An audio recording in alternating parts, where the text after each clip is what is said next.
Edase karuna kori. Oh hey.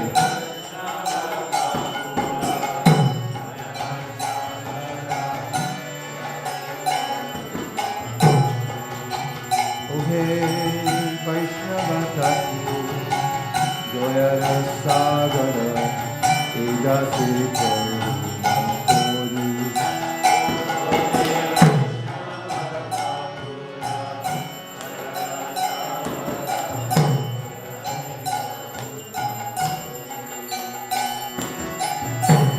Parachaya Surohe Amai Tomara Charana Gori. Parachaya Surohe Amaya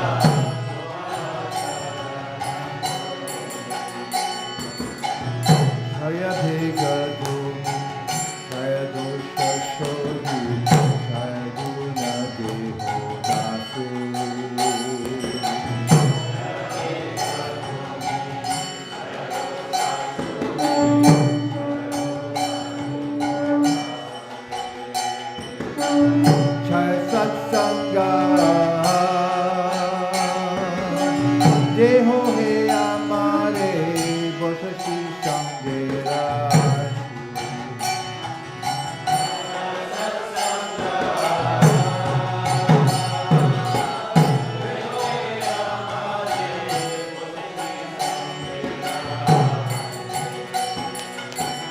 Ekaki amar nahi parbalo Hare Rama Sankirtane.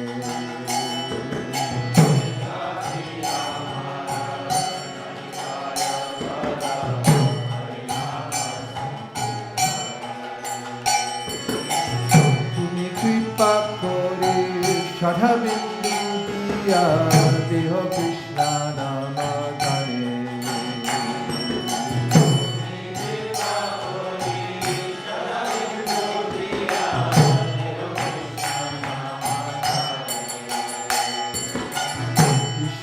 Tomar, Krishna Gita paro, tomara shakti ache.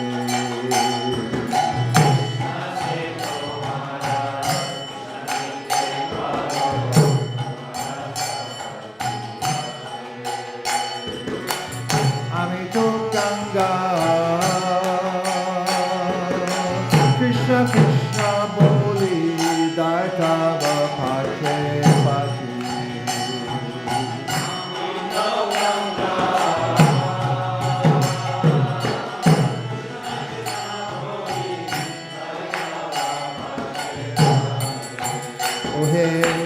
Vaishnavas, Joyara Sagara, Edase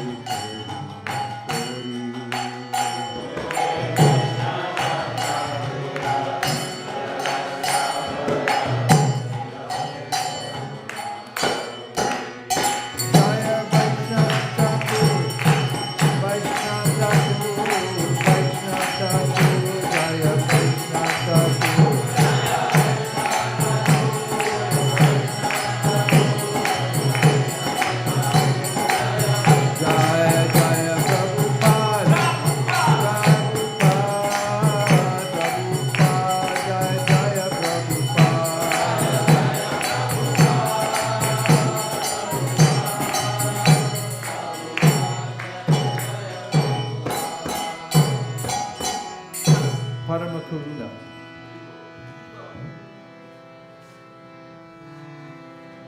And while we're waiting for Parama Karuna, who can say something about the mood of the last song we sang? The mood, the feeling behind it. Helplessness and full dependence. Anything else? Yes, Prabhu? We can't do it. We don't use, by the way, no more using microphones at ISV. It's banned from now on.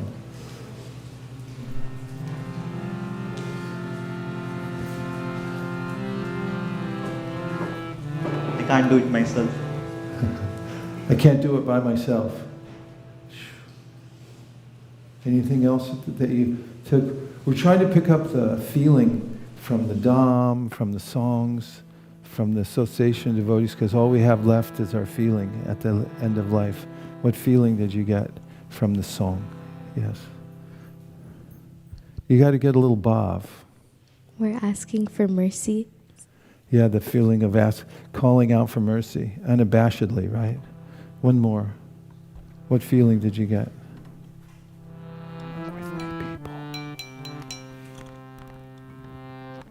Okay? Express yourself. Guya Maketi Prachuti. Vaishnavas actually carry Krishna in their heart and they can give it to the other. So it's amazing, yeah. If you can sit with a Vaishnava, serve a Vaishnava, hear from a Vaishnava, then that's how you get Krishna. Krishna, Krishna Boli. It says, I'm running behind you chanting, Krishna, Krishna, please accept me, give me something. You have Krishna. Okay, this next song, don't chant this next song. It's too emotive. You may never recover emotionally after singing this. Go in the other room. Get on the internet. Parama Karuna Bahundija Nitai Gaura Chandra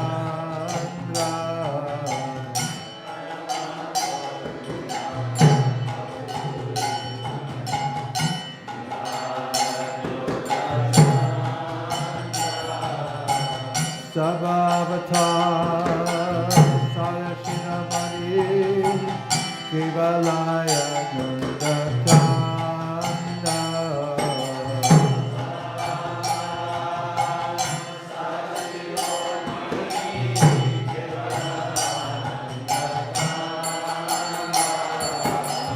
Bajo Bajo Bhai Chaitanya Nitai Srila Vishwasa Kori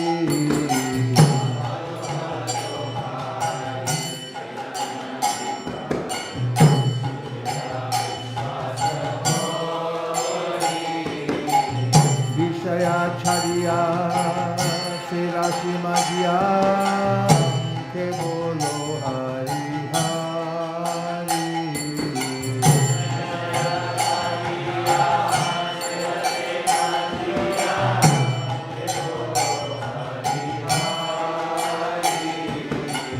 Jako Hari Bai Tribhuvane Nai Himona Doya Latata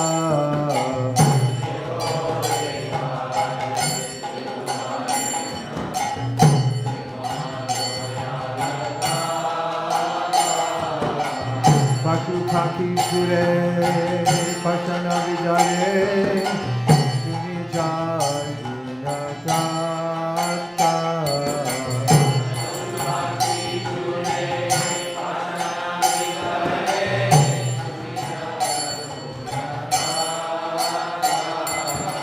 Samsare Madhya Lohuru Korea Shepadi Nahi Rohasha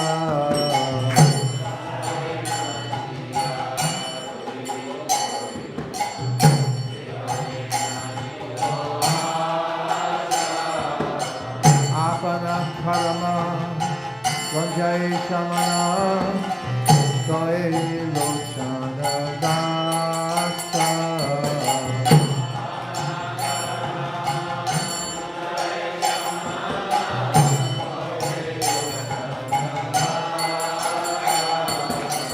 Parama Karuna Bahundija Nitai Gaurachandra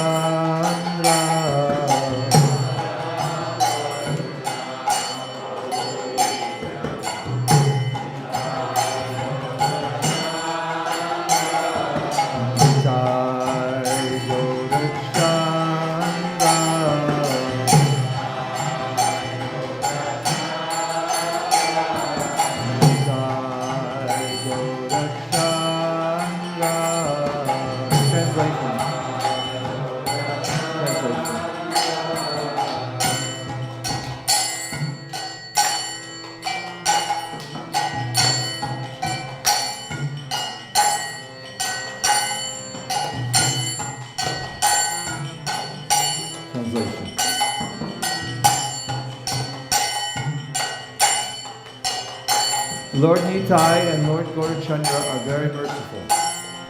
They are the essence of all incarnations. The specific significance of these incarnations is that they introduced a process of chanting and dancing that is simply joyful. My dear brothers, I request that you just worship Lord Chaitanya Nityananda with firm conviction and faith. If one wants to be Krishna conscious by this process, one has to give up his engagement in sense gratification. Become absorbed in worshipping Lord Chaitanya and Nityananda and simply chant Hare Krishna, Hare Hare without any material motive. My dear brothers, just try to examine this. Within the three worlds, there is no one like Lord Chaitanya or Lord Nityananda. Their merciful qualities are so great that upon hearing them, even birds and beasts cry and stones melt. But I, Lochan Das, regret that I am entrapped by sense gratification. I have no attraction for the lotus feet of Lord Chaitanya and Lord Nityananda, and therefore Yamaraj, the superintendent of death, is punishing me by not allowing me to be attracted by this movement. Nitai Gaura Chandra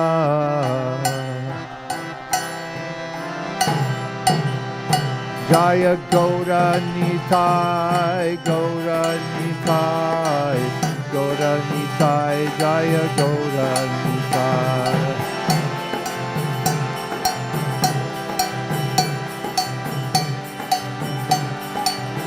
Nitai Gaur Haribo, Haribo, Haribo, Nitai Gaur Haribo.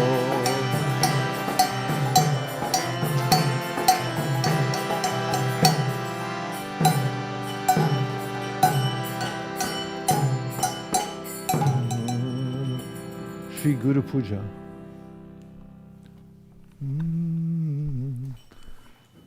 Let me carry that. Somebody's.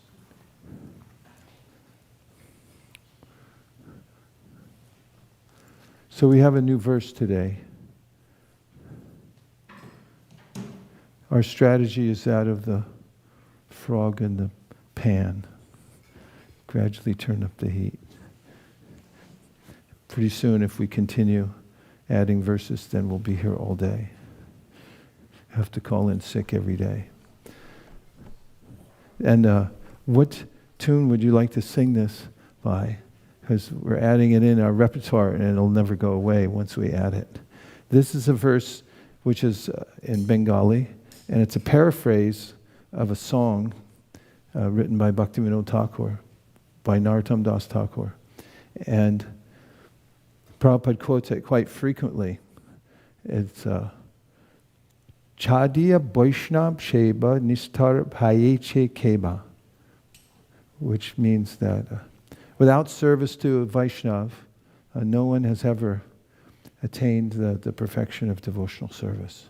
It's the mood of our sampradaya. So which tune would you like to sing it to? We'll take some nominations before we start. It's a democratic process. One suggestion is to do it in the, what's that raga called we use for Rath Yatra?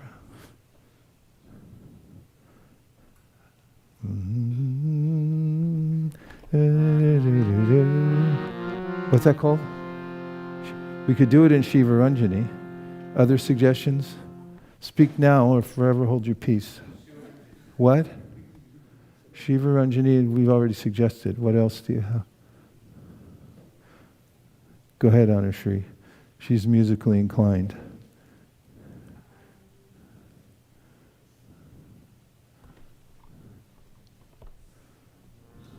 Put the verse back so we can look at it, please. Shastrasara has his hand up. Could you put the verse back, please, so we can see? Like what? Let's hear it. We lost the verse anyway, so it's gone. You got to be quick. Say it.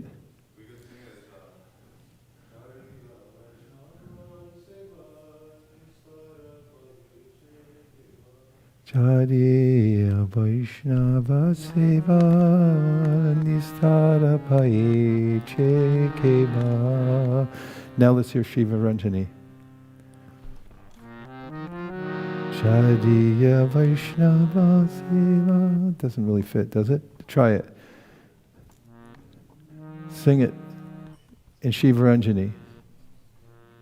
Chariya Vaishnava Seva Nistara Payeja Keva.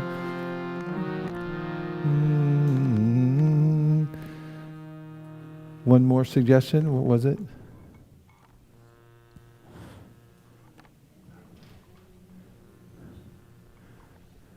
Chariya Vaishnava Seva Nistara Payeja Keva. Chariya Vaishnava Seva Nistara Payeja Keva. Chariya Vaishnava Seva Nistara Payeja Keva.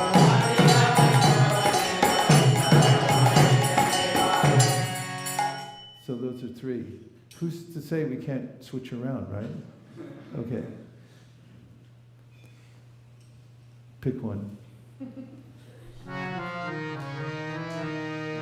Here we go. Chariya Vaishnava Seva Nistara Payeja Keva. Chariya Vaishnava Seva Nistara Payeja Keva. Chariya Vaishnava Seva Nistara Payeja Keva. Chariya Vaishnava Seva Nistara Payeja Keva.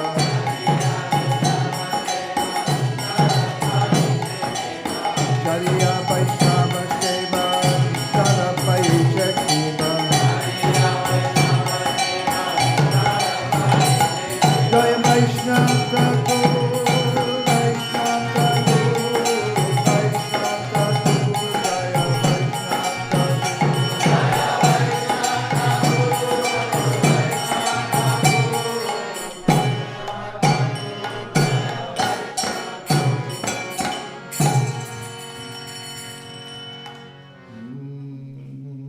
Vaishnava Nama Shreshtam Manamapi Shachiputra Mantra Sarupam Shirupam Tasya Grajan Urupuri Maturin Goshtavati Radha Kundam Girivaramaham Radhika Madhavasham Rapto Yasya Pratita Kripaya Shri Guru Tannatosi Hey Guru Jnana Dinabando Swantavai Karanaika Sindho Vrindavana Sinahita Vatara Krishna Radha Tanaya Kushara Hey Dinabando Karanaika Sindho Guru Prasadam Maimandamubhe Lakshaparade Bahupapagade Para Padme Stunte Krishna Krishna Naivo Paidhyantya Pachitim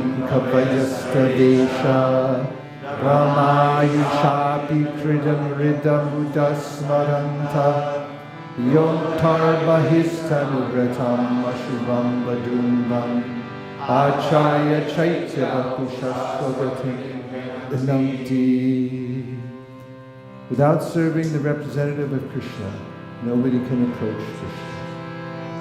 I bow down to the beautiful lotus feet of my spiritual master, by whose causeless mercy I have attained the supreme holy name, the divine mantra, the service of the son of Shachimata, the association of Srila Sarup Damodar, Rupa Goswami and his older brother, Sanatana Goswami, the supreme abode of Mathura, the blissful abode of Vrindavan, the divine Radha Kund, and Govardhan Hill, and the desire within my heart for the loving service of Sri Radhika and Madhava in Vrindavan. O spiritual master, O giver of divine wisdom, O friend of the fallen, You are the giver of your own bliss, and you are the only ocean of mercy. Although dwelling in Vrindavan, you have descended for the welfare of fallen souls like myself, and you are preaching the divine love of Radha for Krishna. Please be kind upon me. O friend of the lowly, O Buddha-Dev, you are the only ocean of mercy. I am a dull fool and have committed hundreds of thousands of offenses. I have fallen into a dense myriad of sins. Therefore grace me with your mercy, so that my mind may be fixed on your lotus feet and on Sri Krishna. O my Lord, transcendental poets and experts in spiritual science could not fully express their indebtedness to you, even if they were endowed with the prolonged lifetime of Brahma. For you appear in two features, externally as the Acharya and internally as the Super Soul, to deliver an embodied living being by directing how to come. The lotus feet of our spiritual master are the only way by which we can attain pure devotional service. I bow to his lotus feet with great awe and reverence. By his grace, we can cross the ocean of materials and obtain the mercy of Krishna. Our only wish is to have our consciousness purified by the words emanating from his lotus mouth. Attachment to his lotus feet is the perfection that fulfills all desires. He opens our darkened eyes and fills our hearts with transcendental knowledge. He is our Lord, birth after birth. From him ecstatic prema emanates. By him ignorance is destroyed. The Vedic scriptures sing of his character. Our spiritual master is the ocean of mercy, the friend of the poor, and the Lord and master of the devotees. O Master, be merciful unto us. Give us a shade of your lotus feet. Your fame is spread all over the three worlds. Sri Guru Chahana Padma Kevalabha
Radha Shiva Sadi.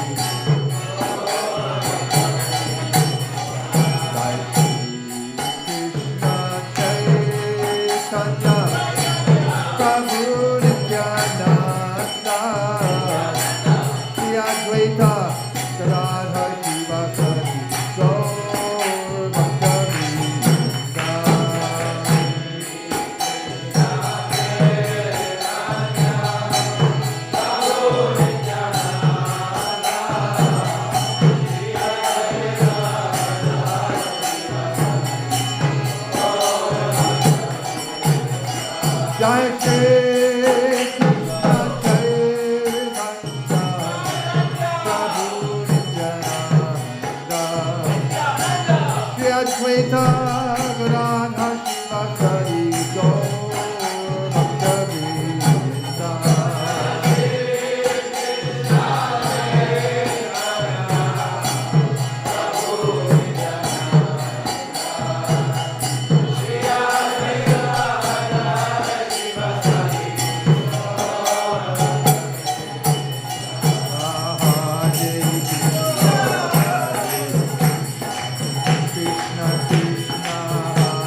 Rama, Hare Rama, Rama Rama, Hare Hare.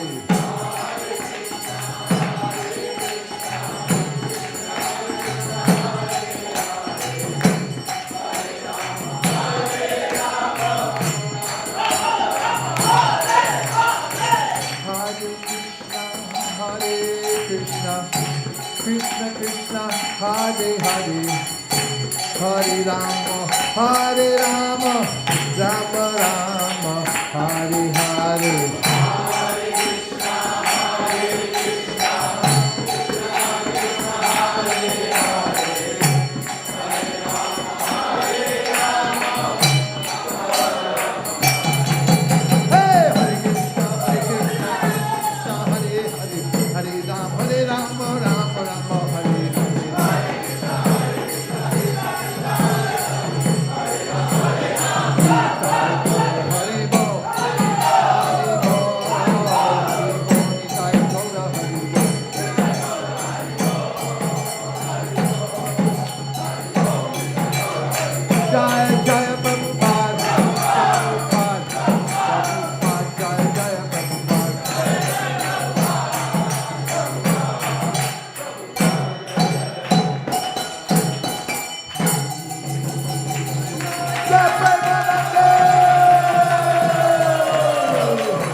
Srimad Bhagavatam Vinda Bhakti Vedanta Swami Maharaj Srila Prabhupada ki Jai. Jai Om Vishnupad Paramahamsa Parivrajakaracharya Stotra Srimad Srila Bhakti Siddhanta Saraswati Goswami Maharaj ki Jai. Ananta Koti Vaishnavi ki Jai. Namacharya Srila Haridas Thakur ki Jai. Prem Gaho Shri Krishna Chaitanya Prabhu Nityananda Sri Advaita Gadadhara Srila Sri Gaura Bhakti ki Jai. Sri Sri Radha Krishna Gokupinath Ramakund Radhakund Giri Govardhan ki Jai. Sri Vrindavan Nam ki Jai. Sri Mayapur Navadip Dham ki Jai. Sri Jagannath Puri Dham ki Jai. Tulsi Devi Bhakti Devi ki Jai. Jamuna Devi Ganga Devi ki Jai. Sambeta Bhakti Puni ki Jai. All glories to some of the devotees. All glories to some of the devotees. All glories to some of the devotees. God Premanande Hari Hari Bo. Srimad Bhagavatam class. We'd like to welcome our very dear Omkar, who's visiting us here, getting his doctorate in Ayurvedic medicine. Please welcome back.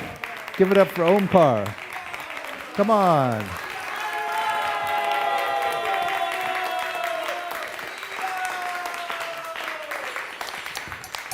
You finish up and come back here and give us our medicine and diet. Hare Krishna. Everyone, please give him special blessings that he'll pass his courses and that everything goes smoothly in his life. Everyone who agrees with this, please say Hare Krishna. Hare Krishna. May you be protected at every step, wherever you step in this world and in the next. Hare Krishna.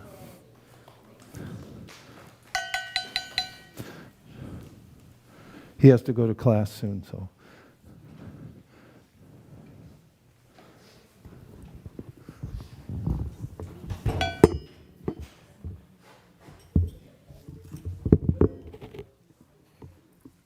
I'd like to make a donation.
Trace.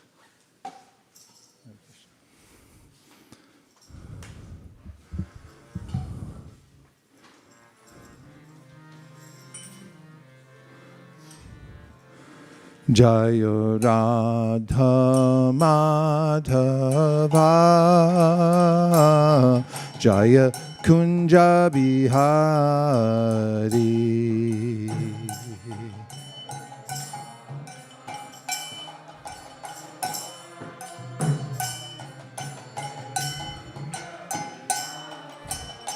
Again. Jaya Radha Madhava Jaya Kunja Bihari.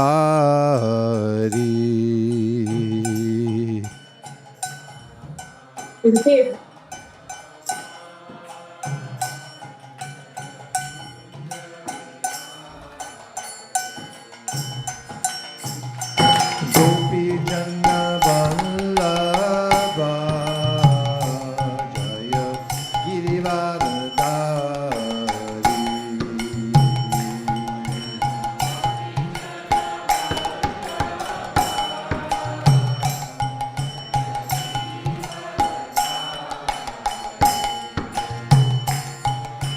Gopi Janna Vallabha Jaya Girivardhari.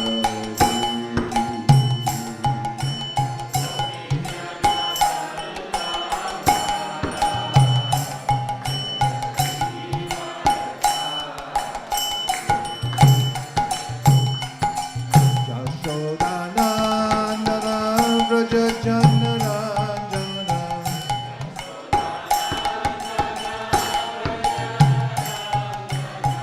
Yashodanandana Vraja Janarajana.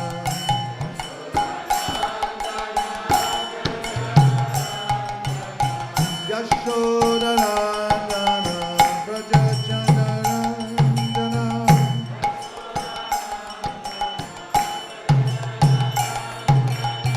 Yashodanandana Vraja Janarajana.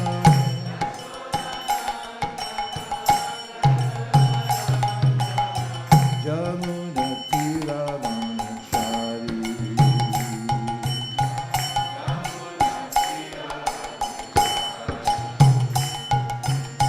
Jamuna Tiravanachari.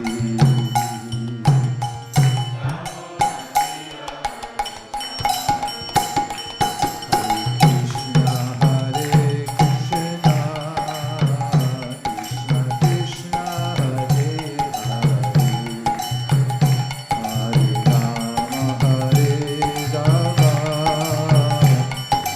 Rama Hare Hare.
for it.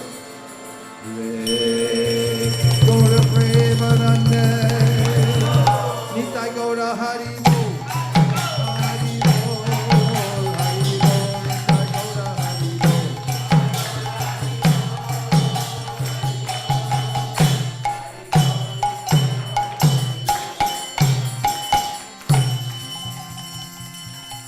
Om Namo Bhagavate Vasudevaya.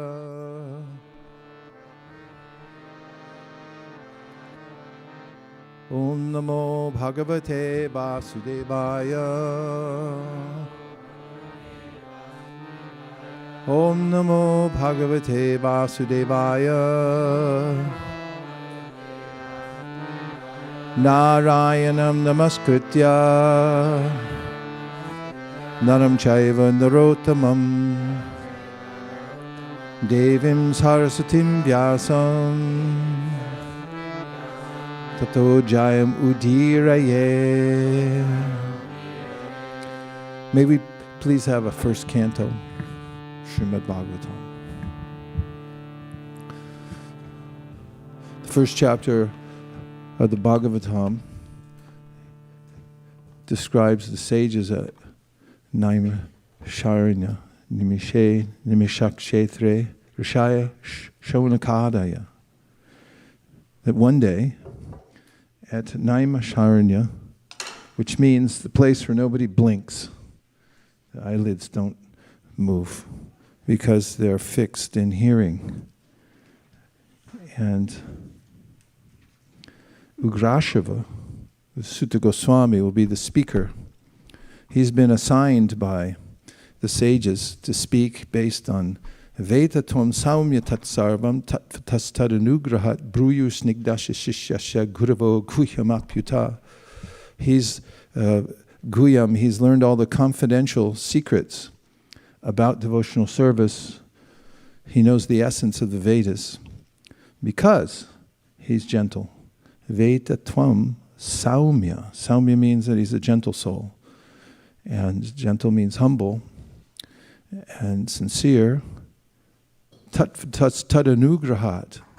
Because of that, he has received the anugrahat, the mercy of all his teachers. He's had exalted teachers, and he was able to learn everything from them. Bruyu snigdasha sisyasha guravo guhyamapyuta. And therefore, they're putting Ugrashrava, who is also, Ugra means something ferocious, and Shrava means hearing. So he dedicated his life to hearing in a very ferocious way.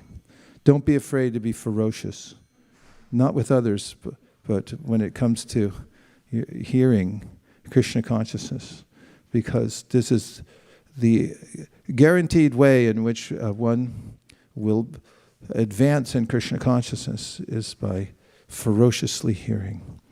What's more, it satisfies the mind.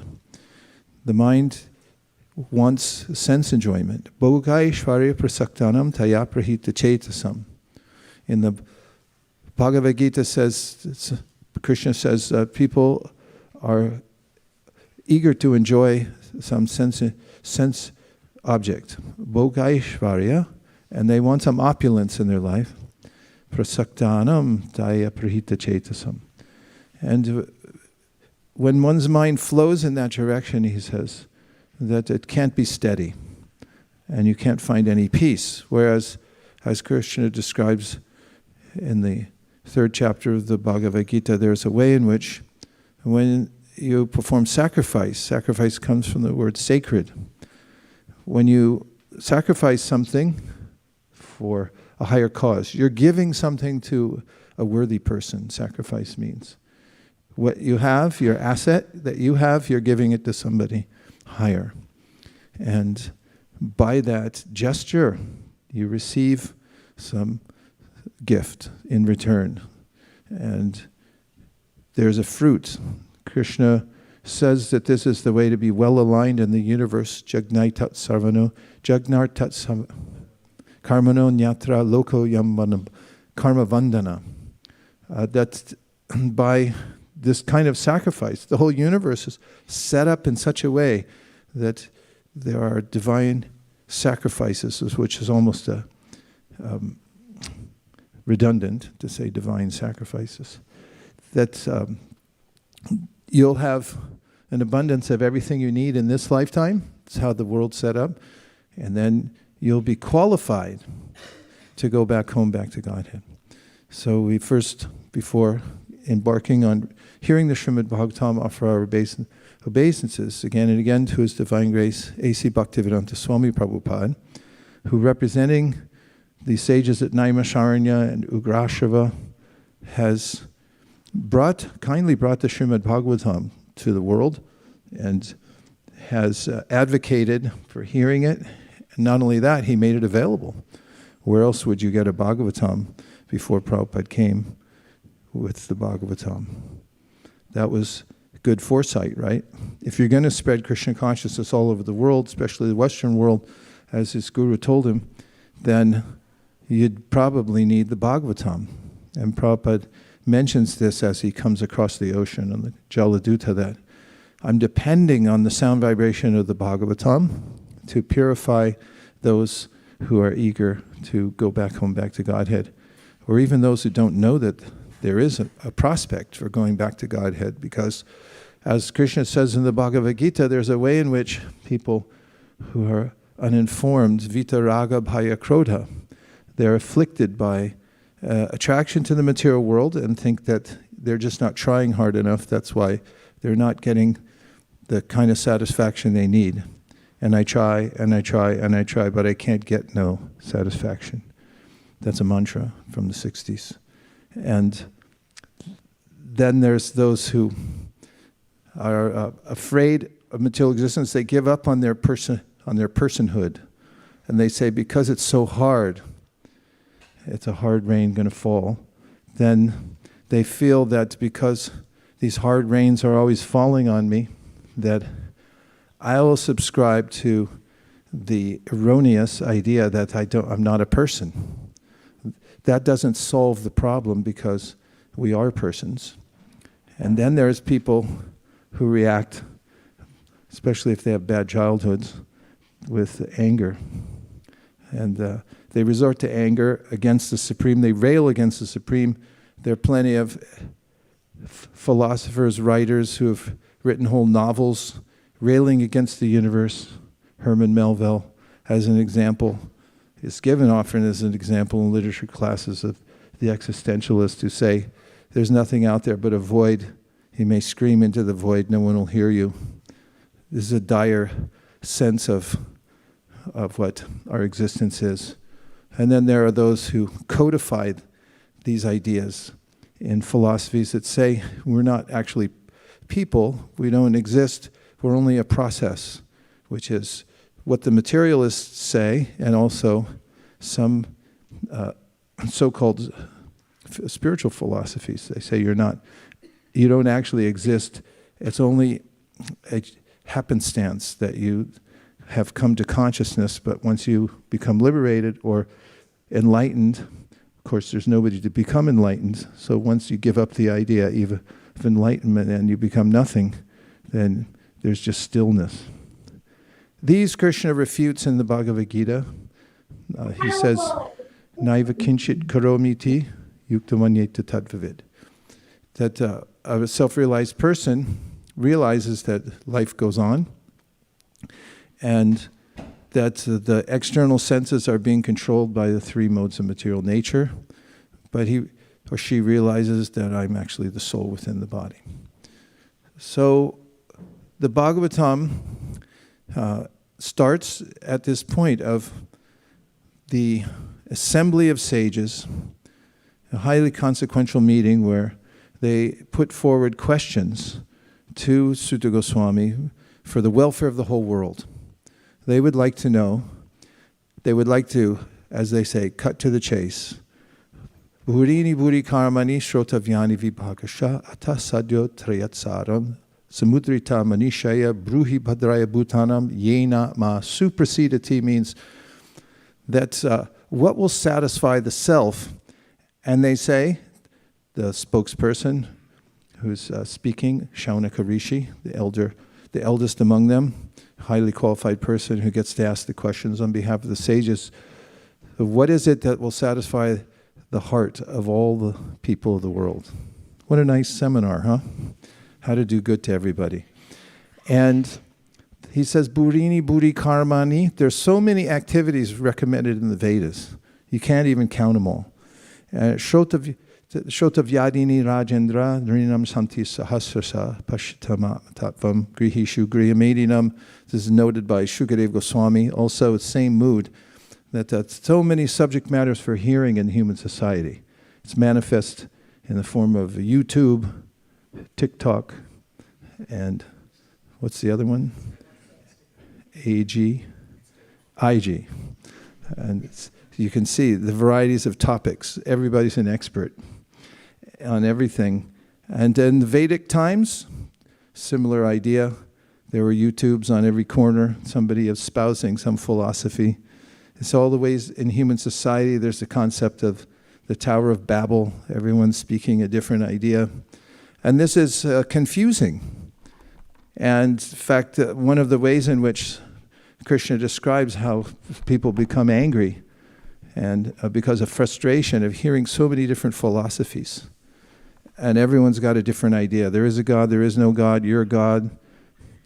God hates you, God loves you, but he doesn't have a form, and so on. They say, Burini, Buri, Karmani, Shrotavyani, Vibhagasha. There's all these ideas, all these thoughts throughout the Vedas. There are levels of teachings to accommodate different kinds of people in different modes of material nature. So they say, now let's get to the real point. What is the main point here, and how will the people in general be able to access it? And they ask these questions about how does Krishna appear in this world, and what is the way that everyone in the world can come to practice spiritual life in such a way that they'll actually be satisfied. So then we know that Sutta Goswami speaks in the next chapter, and he gives a summary of how one becomes advanced in spiritual life. And of course it includes the verses we're all very familiar with, because everyone here took time, or we took time together to look at them. And as I mentioned earlier, by hearing in the association of devotees, serving the Vaishnavas, and then hearing in the association of devotees, Krishna helps from within the heart to give clear direction. And then we find that even on the path of devotional service, how's the temperature? I was just hoping I didn't have a fever or something. It's nice to have air, right? I always notice it. As soon as I get oxygen in my environment, then I start to feel more optimistic about life.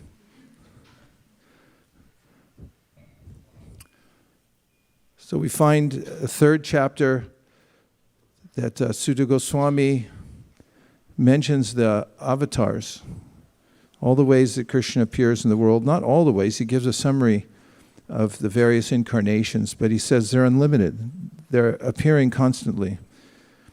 And then we find the story of Narada Muni, and how Narada had been a simple person. In fact, not part of the Vedic culture. This is a kind of theme throughout the Bhagavatam, that devotional service is available to the sincere. It's a conclusion we know that Prahlada Maharaj makes, doesn't he, in the very beginning of his prayers? Yeah, which verse is it then?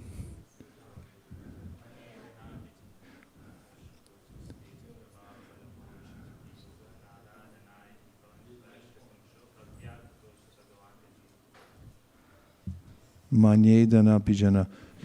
Is that the one where he says, I think? Manye dana bijana. I think for all these opulences, that the Krishna is not pleased by these things. But if I'm just sincere and I try to offer prayers, that's another one, right? Which is the other one? No, that's the first one.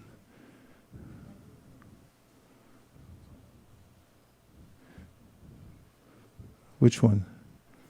Manye jana pinjana rupa tapasu taujas teja prabhava balapauda shabudhi yoga narada nai bhavanti parasipunso bhaktyatu tosha bhagavan gajayutapaya. Let's see the next verse. Keep going.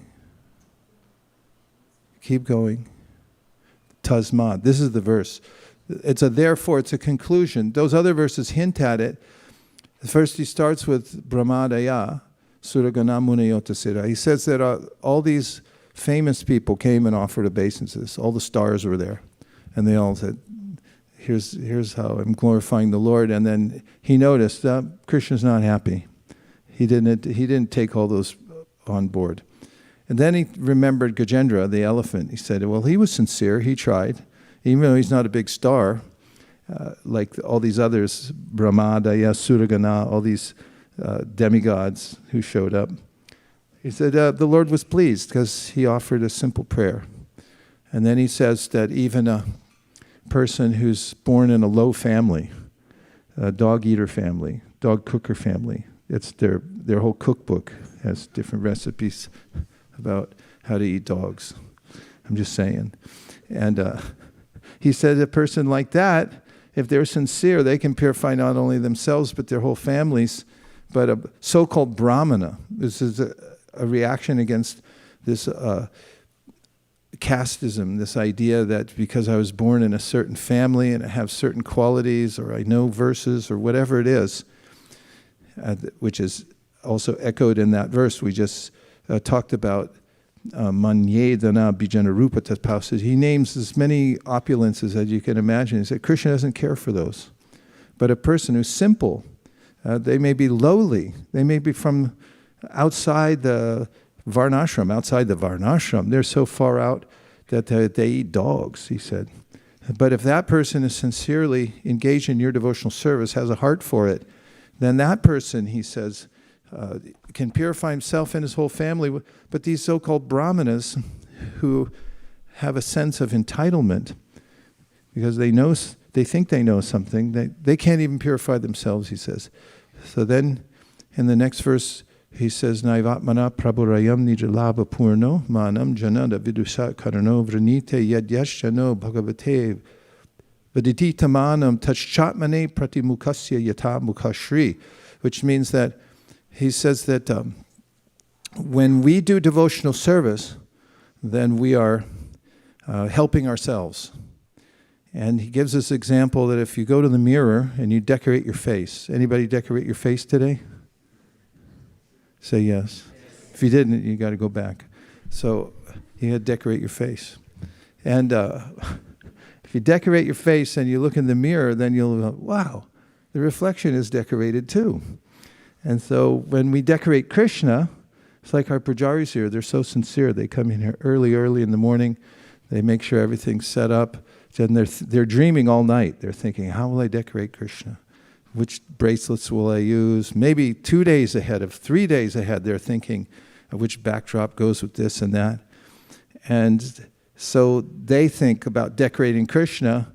They kind of throw their clothes on because they're so much in a hurry and they're meditating on decorating Krishna. Pujaris, you with me here? Is this correct? And then they come and they decorate Krishna, and then their heart becomes decorated. So he says, if you decorate Krishna, then you become decorated, just like your face is decorated in the mirror. We're reflections of Krishna. So when we serve him, we become glorified. Then he says, Tasmad aham vikata viklaka ishvarasya sarvatmana. Notice that. Next one, sorry. Tasmadaham vigata viklaka ishvarasya sarvatmana mahi granami yata manisham nicho jaya guna visargam anupravishta puyeta yena hi puman anuvarnitena. So he concludes here. Tasmad is a conclusion. He's saying that even though I'm from a demoniac family, I can offer prayers. I should endeavor. I should try. Don't give up and say I'm not qualified. That's illegal.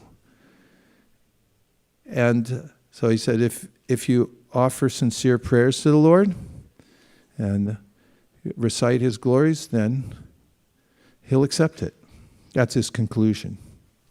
So that's one of the conclusions of the Bhagavatam. We find that Narada, who came from a very lowly family, and then he met devotees, and he got enlivened to perform devotional service. And then he had an experience of that after his mother died, and he went out on his own.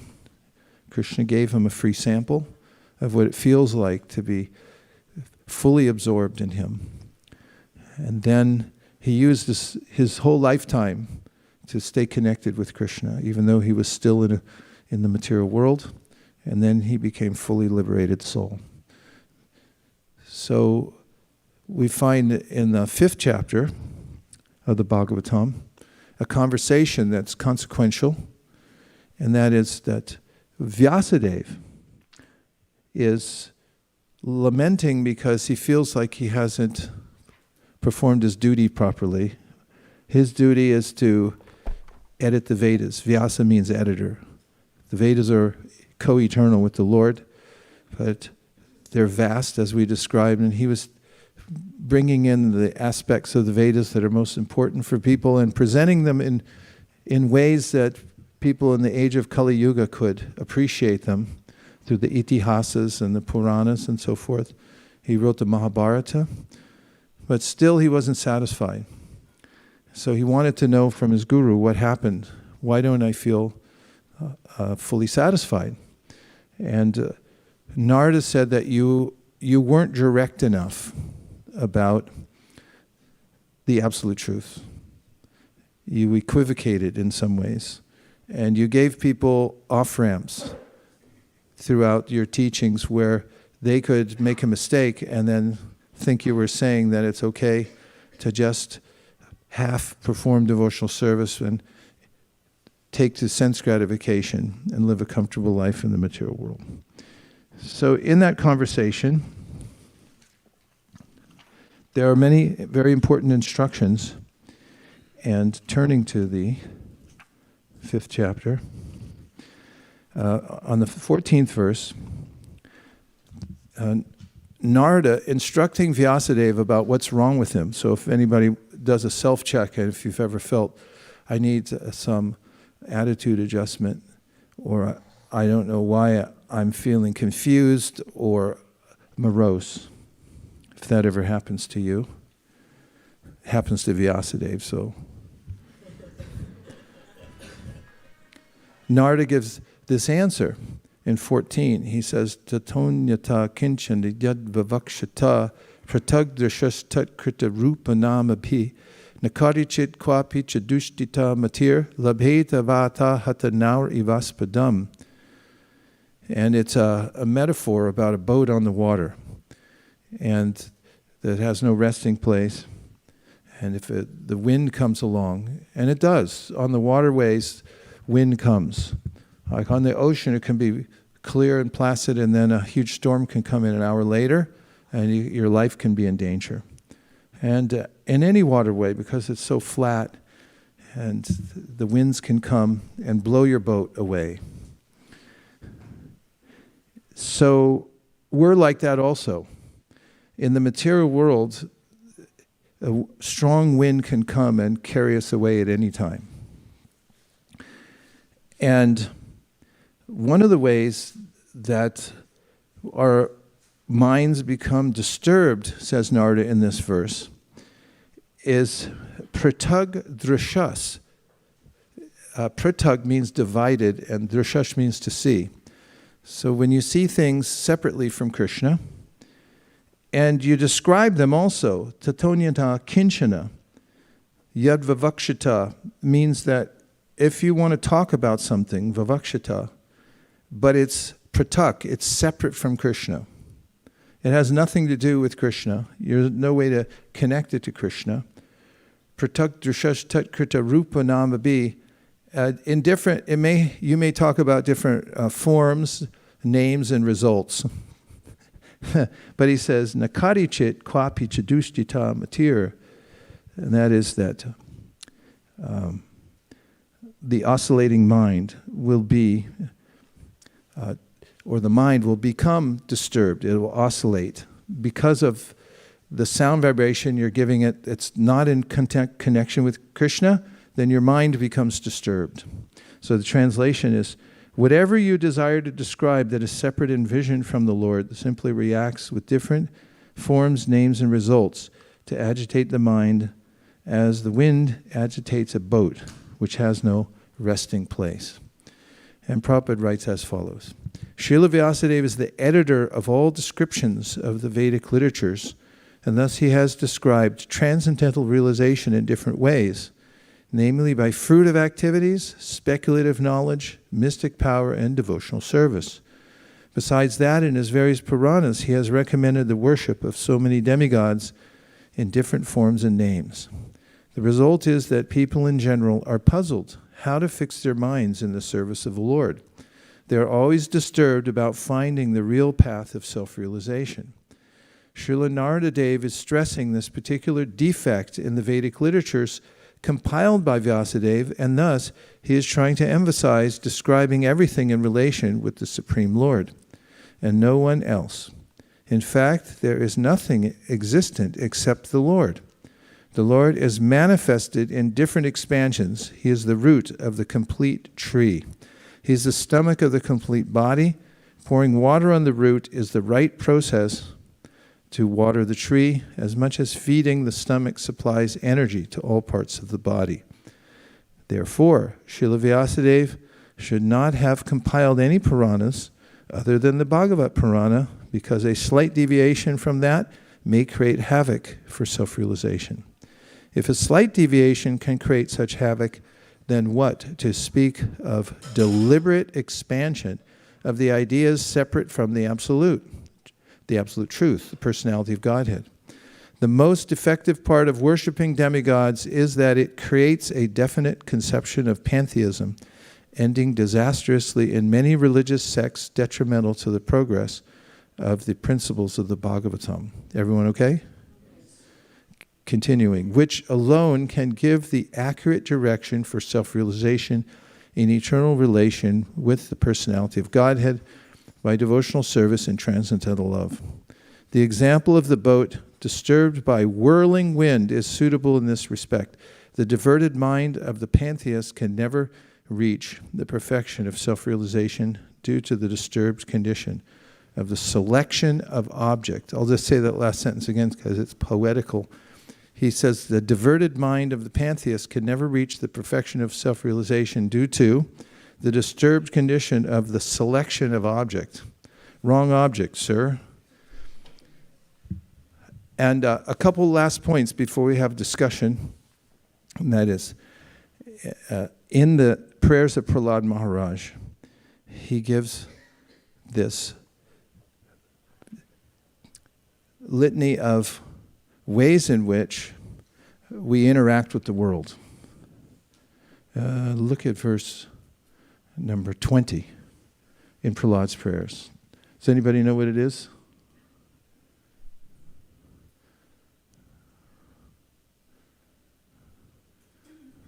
It's the Yasmin Yato Yarhi Yenacha Yasya Yasmad verse.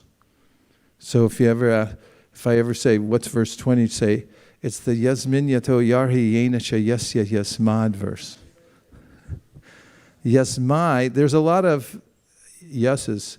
Yasmin Yato Yarhi Yenacha Yasya Yasmad Yasmayata Yadutaras Twapara Parova Bhava Karoti Vikaroti Pratuksobhava Sanchodi Tastarkilam Bhavataksorupam. Listen to this. My dear Lord, everyone in this material world, are you listening? My dear Lord, everyone in this material world is under the modes of material nature, being influenced by goodness, passion, and ignorance. Everyone, from the greatest personality, Lord Brahma, down to the small ant, works under the influence of these modes. Therefore, everyone in this material world is influenced by your energy. The cause for which they work, the place where they work, the time when they work, the matter due to which they work, the goal of life they have considered final, what to speak of their majors in school, and the process for obtaining this goal are all All are nothing but manifestations of your energy. Indeed, since the energy and the energetic are identical, all of them are but manifestations of you. This is the technique of the Bhagavatam to overcome pratak-drishas, this idea that there's something separate from the Lord. I work, but that's different from Krishna. Prahlada said, no, your work, the paycheck you get, it's all Krishna's energy. Your boss, Krishna's energy. Your car, Krishna's energy. And finally, in the conversation with Rukmini, Krishna had one day thought that my other queens, especially Satyabhama, become angry with me. And as we know from the Chaitanya Charitamrita, Kaviraj Goswami describes how Krishna interacts with his devotees, his intimate devotees, in such a way that sometimes when they get angry at him and they say something out of a sense of anger, that he likes that better than he likes the reverent hymns of the Vedas. When they approach me, he says, in a sulky mood, and they say something in that mood, then Krishna relishes it. And one of his queens, Rukmini, he noticed that she never became disturbed by anything. Satyabhama, on the other hand, she became upset because she saw that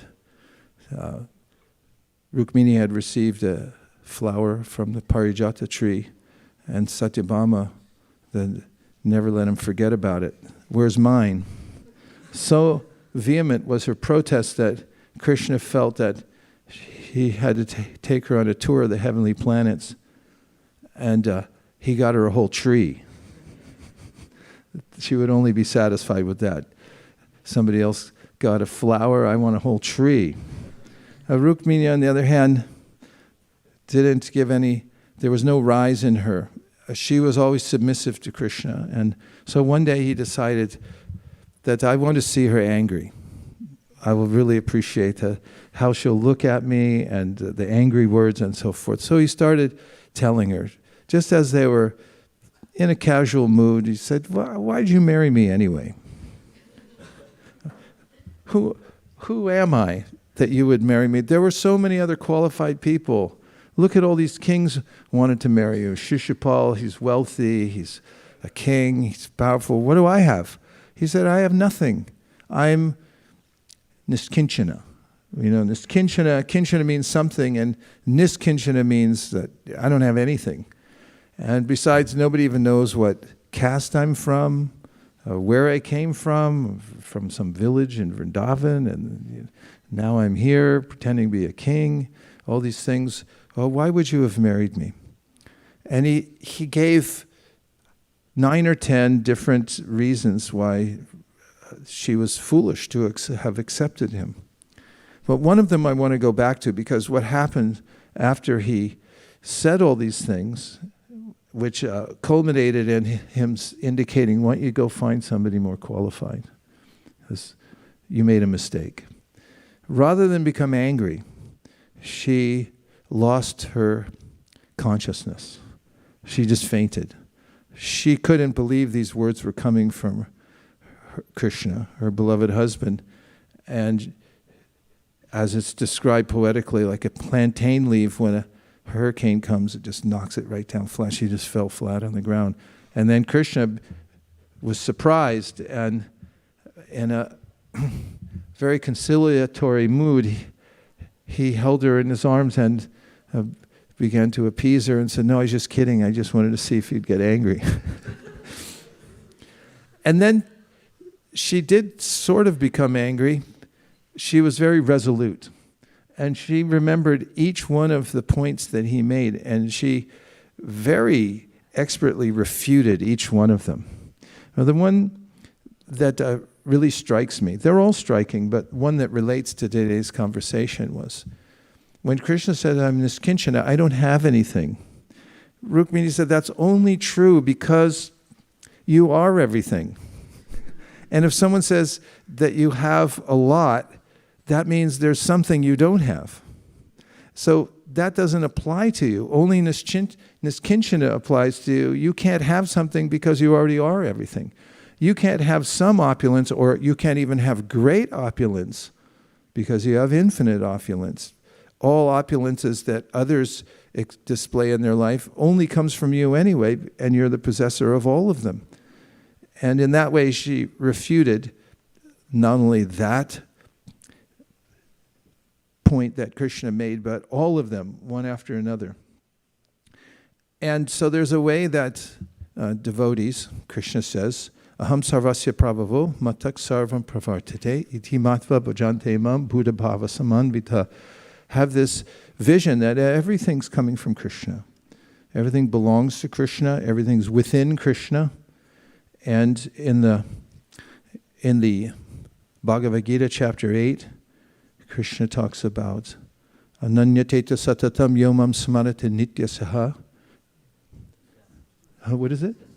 Tasyaham sulabha partha nitya yukta sayogina. And then 22, Purusha. What's that verse? They're so much easier to remember when you're reciting them.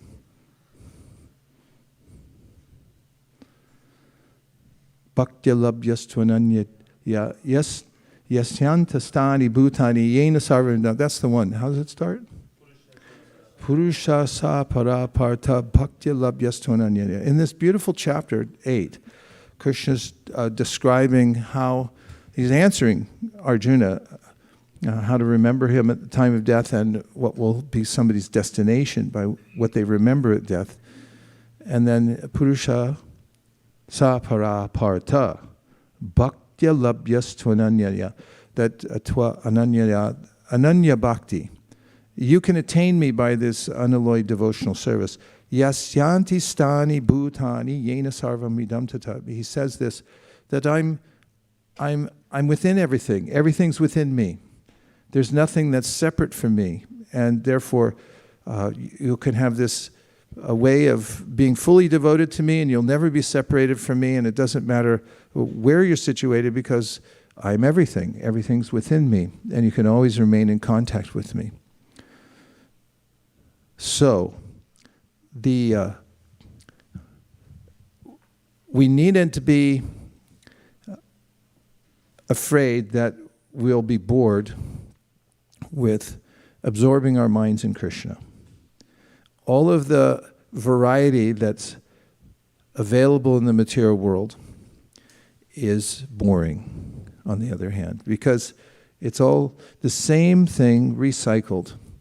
And the flavor that one can get from looking at things separate from Krishna ends up in prataktrishas and in a sense of being lost.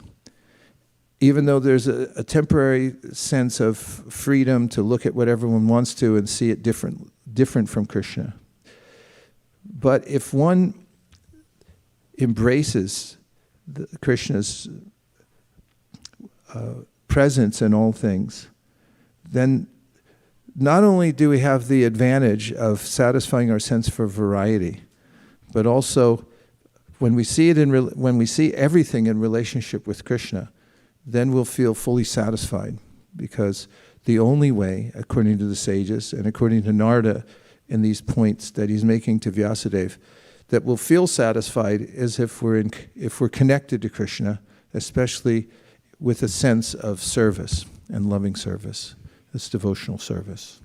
And now let's see if you have any reflections or questions. Yes, Bali Mardan Prabhu.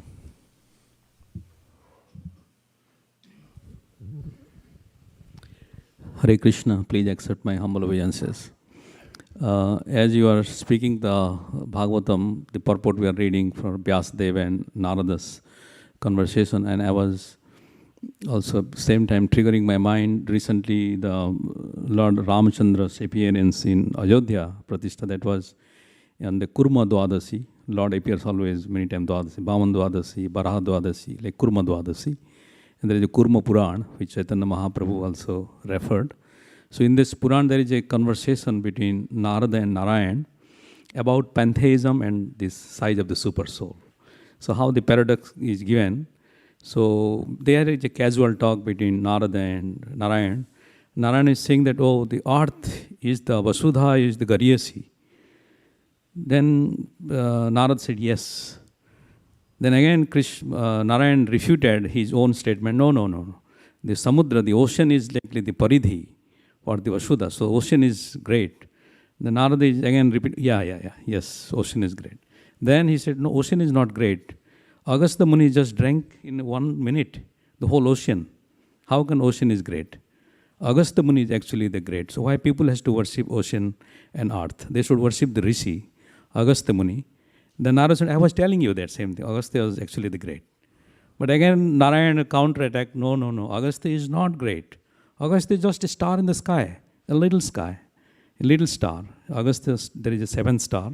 So one of them is Agastya. So how can he is great? He says, sky is great.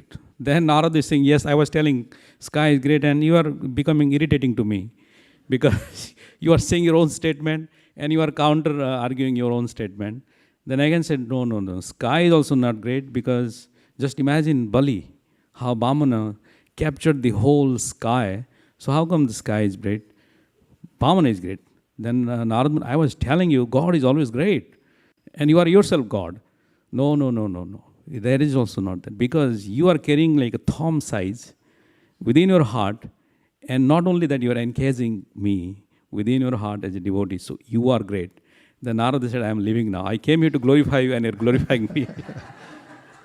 So basically the conclusion here is there is a pantheism, why people worship nature, they worship this or that. Then he was giving a gradation, krama, and then he's saying that how God is great, but God says, no, God is not great. The devotee is great.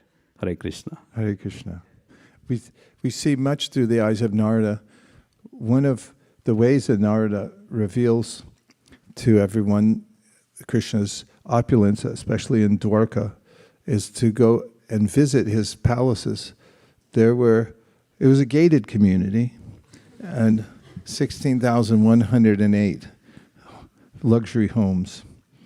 And when Narada went there, he first visited the home where Krishna was with Rukmini, and Krishna greeted him as a worshipable personality. He sat him down, Rukmini fanned him, much the way Sudama, he worshipped Sudama when he came. He washed his feet and he honored him in many different ways, offered prayers and so forth. And of course later on he tells Narada, because he knew Narada would be disturbed by that. He's Narada's worshipable object and he's worshiping Narada, and he said, don't mind, because this is the proper thing to do, to worship the highly elevated devotees. So I'm showing by example in my grihastha pastimes. And Narada then went to various other houses, and in each one he saw that Krishna was engaged in a different way. So although Krishna is one, and how was that manifestation of oneness seen? Every day when he'd leave from his 16,108 palaces, he would exit the house separately, but as he then walked a little further, all of the various forms of Krishna then merged into the one form. Narada had gone from one house to the next, and in each place Krishna reacted similarly as he did in the first house, as if he hadn't seen him before. And after some time, Narada walked in and looked, and he just walked to the next place. And Krishna has this way of interacting with devotees individually. We find it in Vrindavan when he goes for picnic with his friends, and he sits in the middle like the center of a lotus flower, but each one of the friends thinks that he's interacting with me alone. So although Krishna is absolute, he's everything, he's everywhere, he always has an individual relationship with every living entity. And that relationship is unique. There's no one relationship that Krishna has with a living entity, and there are unlimited living entities that's the same as another. We have Vaikuntha Nayaka Prabhu coming live from Mysore, remembered by the palace and also Mysore Pak.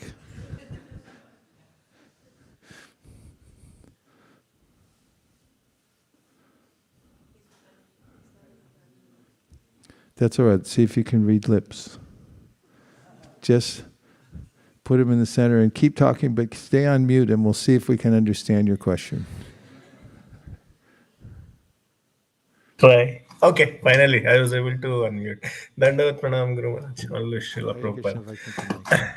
Vaikuntha. Maharaj, when you were relating that sweet exchange between Krishna and Rukmini about Niskinchana and how Devi Rukmini gives a totally different meaning, I was reminded of a similar exchange that happens in the third canto uh, between Hiranyaksha and Varahadev. Uh, Hiranyaksha also throws insults at Varahadev, but Vishwanath Chakravarti Thakur, I think, he gives explanations using different rules of grammar, Sanskrit grammar, and he brings out totally the opposite meaning.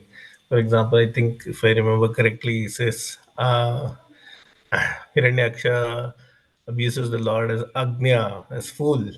And Vishwanath Chakravarti Thakur explains this as there is no knowledge which is not known to you, or something like that, right? Or Suradhama, he says you are the lowest of the Suras. And again, Vishwanath Chakravarti Pad, he explains it as you are the best amongst the Suras.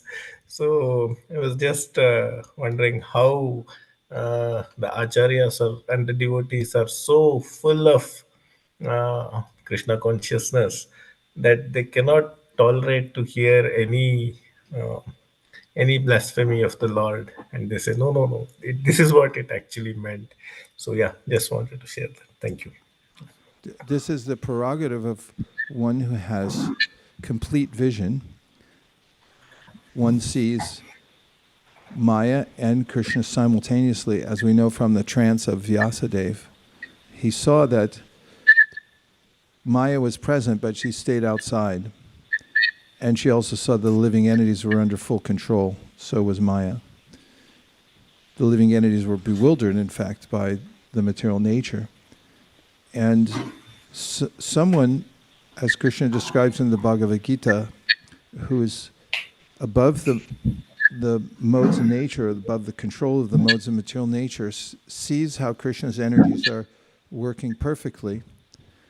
And in the case of Vidura, when he was having an argument with his family members, first time that's ever happened, there's a way that Duryodhana was so envious of him. He uttered words that were so hurtful to Vidura, saying, I don't even know, how can we count you as a member of the family? Who brought you in here? It was political. He was politically motivated, was Duryodhana. And at that time, Prabhupada mentions that both Mahamaya and Yogamaya were simultaneously visible, because Vidura could see that Duryodhana, as he had stated many times in many places, was influenced by the modes of material nature. And his anger was inordinate and uncalled for. So was his stance against the Pandavas. It was due to envy within the heart. But simultaneously, even in that circumstance when he was being severely criticized by one of his family members, he saw Yogamaya. He saw Krishna opening the door for him, saying, and then you can just go out and go on the yatra now, because now you have a legitimate excuse to walk out and go on pilgrimage, which I notice is something that a lot of sages do in various circumstances when all else fails, go on pilgrimage. And Yogamaya, Mahamaya are always there, according to the vision of the person who's perceiving them. But for devotee, they can see them side by side, and therefore they're known as Paramahamsa.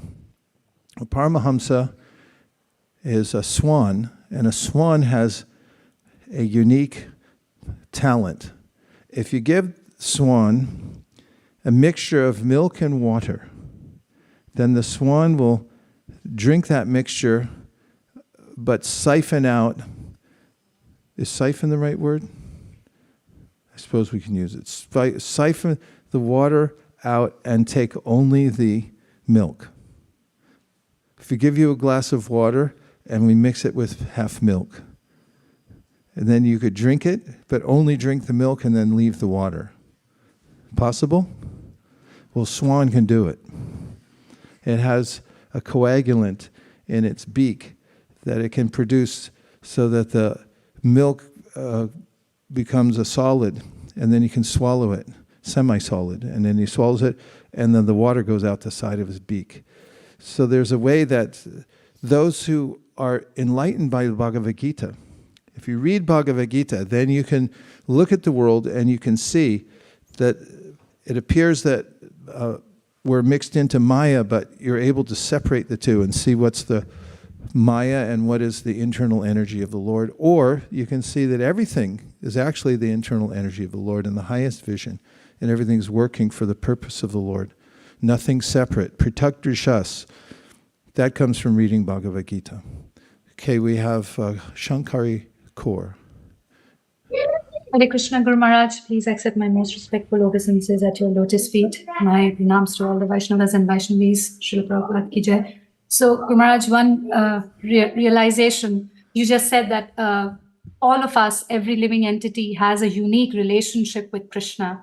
So I was just thinking that, yes, if we do not reciprocate and go back to him, probably he'll be missing that unique relationship. So all the more reasons for us to go back and make other people realize of that too, so that they can also try their best to go back home, back to Godhead, and give Krishna what he's missing in that sense. And Guru Maharaj, my question is, we are talking about the three modes of material nature.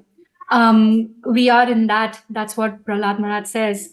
Now, is it the choices that we make that kind of feeds into these mode of material nature, and it makes one mode more powerful than the other so that they can act on us? So Guru Maharaj, my question is that, is my effort alone enough, that the choices that I'm making, the kind of activities that I do, the desires that I have, the wishes that I have, the words that I speak towards people, the kind of the mode that I'm feeding, that mode is going to get prominent and prominent, and then I can stay in that level of goodness if those are the choices that I'm making? Or do I need something else, or my choices are not enough?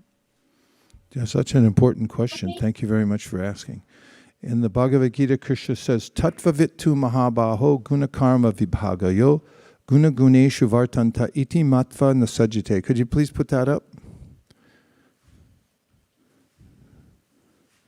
Who knows where it is for 20 points? Who knows approximately where it is? It's at 328 for 20 points. So Krishna answers this question when he says that those who are tattvavit, tattva, tat means that, and tattva means thatness. If you're a vit who knows what are the different categories of energy of the world, like there's Vedanti tattvavidas, tattvam yajganamadvayam, brahmeti, paramatmeti, bhagavaniti shabdite. Even in understanding the absolute truth, there are these different categories of the absolute truth. There's not all just one. Although there's one, within the one there's variety. And when one knows also the categorical way in which the material modes of nature, although presenting variety, ultimately avyakta vyaktimapanam manyatemam abudhaya parambhava majananto Mama Bhuta Maheshwara. No. Mamavyam Anutamam. There's quite a bit of description in the 8th chapter of the Bhagavad Gita where Krishna talks about how the material world comes and goes, and it's categorically different from the spiritual world, because he describes the avyaktam and vyaktam. What's the next verse?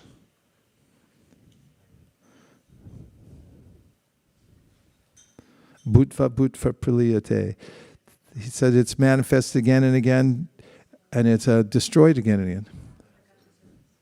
No, not there. I meant in the 8th chapter. Then he says, Parastasmat tu bhavonyo vyakto vyaktat sanatana yaksak sarveshu bhuteshu nashyatsu navinashiti. There's a different kind of energy, he's saying. This is important to know. Otherwise, if I think the material energy is the all in all, then I have no choices beyond the 3 modes of material nature, right? Everything I decide to do, if I don't have an alternative outside the modes of material nature, or a destination outside of it, or an object of meditation that's outside the modes of material nature, then I'm restricted to just that realm. So to tattva vit means somebody who knows that there are different categories of energy that you can point to. And nasato vidite bhavo, nabhavo vidite sata ubayorapi drishnon tas tvanayos tattva darshibi. Again, a tattva darshibi, somebody who knows tat. What is the material energy, what is the spiritual energy, and the varieties within them. And that's what Krishna is saying, that somebody who's a seer of truth, or is a seer of tattva, of categories of energy, they understand that there's a difference between the body and the soul, as an example. So if you're a tattva vit, and he calls Arjuna Mahabaho, which means Almighty Armed One, guna karma vibhagayo guna guneshu vartanta iti matva nasajjate, and we'll look at the translation, word for word first. Guna karma vibhagayo. He sees the differences, you see. Guna, guneshu, vartante, iti matva nasajjate. And the translation is that one who is in knowledge of the absolute truth, O mighty arm, does not entangle himself in the senses and sense gratification, knowing well the differences between work and devotion and work for fruit of results. And Prabhupada comments, the knower of the absolute truth is convinced of his awkward position in material association. He knows that he is part and parcel of the Supreme Personality of Godhead, Krishna, and that his position should not be in the material creation. He knows his real identity as part and parcel of the Supreme, who is eternal bliss and knowledge, and he realizes that somehow or other he is entrapped in the material conception of life. You know all these things, right? Say yes. In his pure state of existence, he is meant to dovetail his activities in devotional service to the Supreme Personality of Godhead, Krishna. He therefore engages himself in the activities of Krishna consciousness and becomes naturally unattached to the activities of the material senses, which are all circumstantial and temporary. He knows that his material condition of life is under the supreme control of the Lord. Consequently, he is not disturbed by all kinds of material reactions, which he considers to be the mercy of the Lord. According to Srimad Bhagavatam, one who knows the absolute truth in 3 different features, namely Brahman, Paramatma, and the Supreme Personality of God, it is called, Vadanti tat tat vavidas, tat fam yajganamadvayam, right? Prikashori, right? So, is called Tattva-vit, for he knows also his own factual position in relationship with the Supreme. So when one becomes Krishna conscious and becomes a Tattva-vit, then the natural result is that one doesn't become more entangled in the 3 modes of material nature, and as a consequence of performing devotional service, karmani nirdahati kintucha bhakti bhajan, Brahma says, it's naturally that the results of past karma, like there are different stages of karma. Aparabdha palam papam kutam bijam palon mukham kramenaiva praliyante vishnu bhakti ratatmanam. As described in the Padma Purana, the karma, which comes from our interaction with the three modes of material nature, is in different phases. So there's aprarabdha, which means it's not manifested yet. Interesting, you do something and you think, I got away with that, right? But it's still there in a seed form. It's subtle. Seeds are very subtle, but the seed's planted, so it's going to, at a certain time, fructify. Aparada, palam prapam, kutam bijam palomukam. These are categories of manifestation of one's karma. Sometimes kuta, bija, palomukam. There's a way that something starts in a very subtle form and then it gradually manifests. And then it comes out and produces a whole fruit. That's called prarabdha.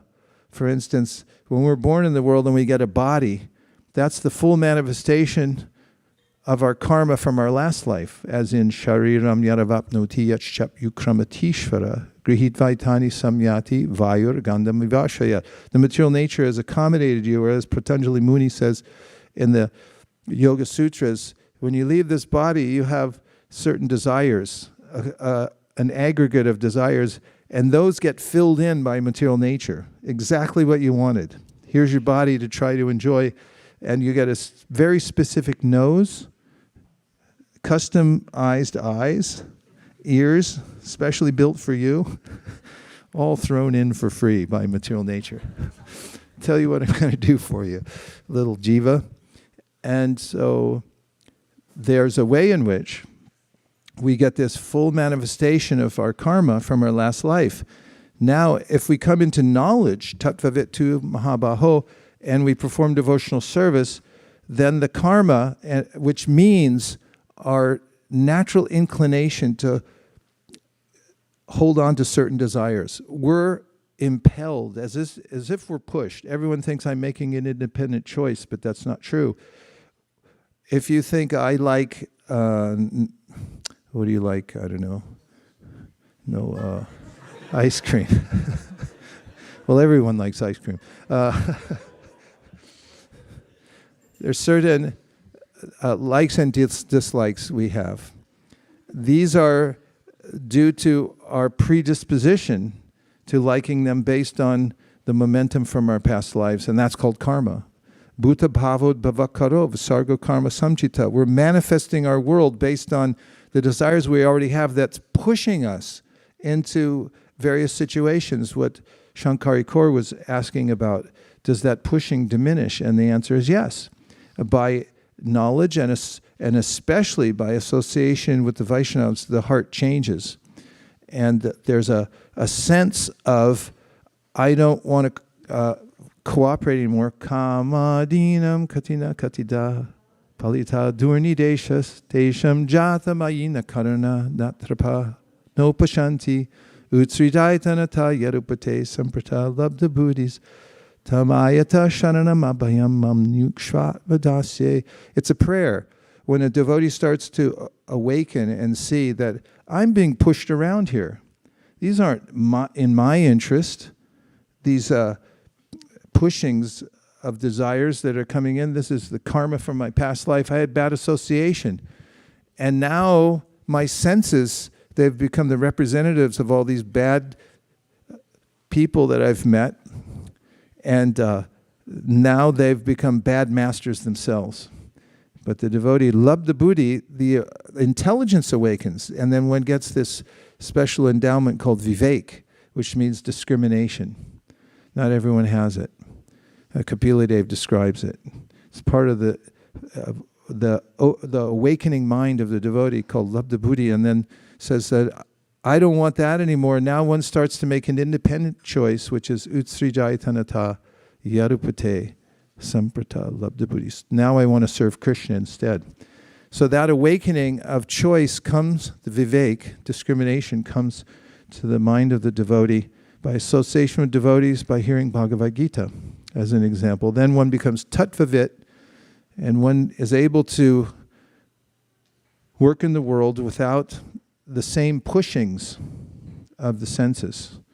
Which verse would you quote from the second chapter of the Bhagavatam, which would indicate that exact time in which one realizes that one's no longer being pushed by the senses as hard as one was previously to taking the devotional service for 25 points. Thank you. Who said that? Our usual pundits? You did it. Very good. Go ahead. But don't use a mic because we're against those here at ISV. We don't want people online to hear what you have to say. We're against that. तदा रजस तमो भावा कामलोभा दयश्चये चेते तेरनाविद्धम स्थितम सत्वे प्रसीद. Now say it a little more dramatically. तदा रजस तमो No, like you know those posters in Vrindavan of, people come do Bhagavad Saptaha and they have a turban and the whole thing? तदा रजस तमो भावा. Like this. Be dramatic. Go. It's slower. रजस तमो भावा काम लोभा दयश्चये चेत एतेरनाविद्धम स्थितम सत्वे प्रसीदति. Okay. I tell how that's relevant to our conversation now. So cheta eter anabidham. Anabidham means some pinching effect. So tada rajas tamo bhava kama lobha dayashe. So when goes beyond kama and lobha, so cheta eter anabidham. So the pinching effect of these senses that goes away. And what has happened? Tada. It just happens by the association of devotees and by hearing, right? Isn't it? Tada rajas tamo bhava. You notice these pinchings, as Prabhu is pointing out. Prabhupada used that word in his lecture on this, that you're being pinched, and it's like, go do that. It's like, I don't have that anymore. It's diminishing by Krishna's grace. So there is a life. There is a real life independent of the tyranny of the mind and the senses. That's devotional service. And by association of devotees and by hearing the Bhagavat, that means the two Bhagavats, we associate with the person Bhagavat, the person who's imbibed the Bhagavatam and lives it, and we hear the Bhagavatam. And by those two, we actually become free. And we're not subjected to the pushings of the three modes of material nature. What to speak of, our intelligence becomes enlightened. Krishna, when telling Arjuna how to become free from lust, who can become free from lust? It's impossible unless there's intervention from the outside. So Krishna says, you start with your intellect. Evam buddhi param buddva samstabhyatmanamatmana jahishatra mahabaho kamarupam darasadam. He said, first, make sure your intelligence is informed. You have vivek, or discrimination. You know which category of energy to engage with, and don't get fooled. Don't get fooled again. Okay. Only Raghava knows what that means. Okay, let's see. Bhaktin Divya from Atlanta, please. 3 hours later there, right? We have representatives. Hare Krishna, Maharaj. Hare Krishna. Yes, I had a question. You spoke about serving Vaishnavas. So how can we do that? Like, what's the best way to serve Vaishnavas? What did she ask? Now I couldn't understand it from that. How do we serve Vaishnavas? Yes. How do you serve a Vaishnav? Well, first of all, we have to have the intention to serve. If we have an intention to serve and we're very attentive to a Vaishnav, you can watch and see what somebody needs. That's first-class service. This is mentioned in the Bhagavatam. First-class service is that you look and you say, how can I serve? What does the person want and need? What's the person's desire? And before they ask for it, then you know. That's first-class service. Then the next level of service is the person asks and you're immediately ready for it. And then the next one is that, what's the next one? There's 4 altogether. Huh? What is Even after asking, not doing. What? even after asking, they don't do. The I third, thought that was the fourth one. I think there are three. Oh, maybe Sorry, the third one is they go, all right, I guess I'll do it. Is it grudgingly? And then the last one is that they just don't do it. There are nuances in one's expertise in service, and there's a difference. So first of all is to have this mood. Krishna says if you want to get ahead in life, spiritual life, he gives these jewels of wisdom that if you're pranipat, which means you have a submissive attitude. If you don't have that, if you have another kind of attitude that you're going to show off or something like that, it may not come off as well. And then you also have to render service by being very attentive and then asking important questions. And Prabhupada says in the Bhagavatam, you're not entitled to ask for any favors also from an advanced devotee until you do service. Don't go asking and say, can you give me this, can you give me that, until you've satisfied the person. That's also first class. And, no, and, I'll just leave it at that. Thank you for the question. Yes, Prabhu.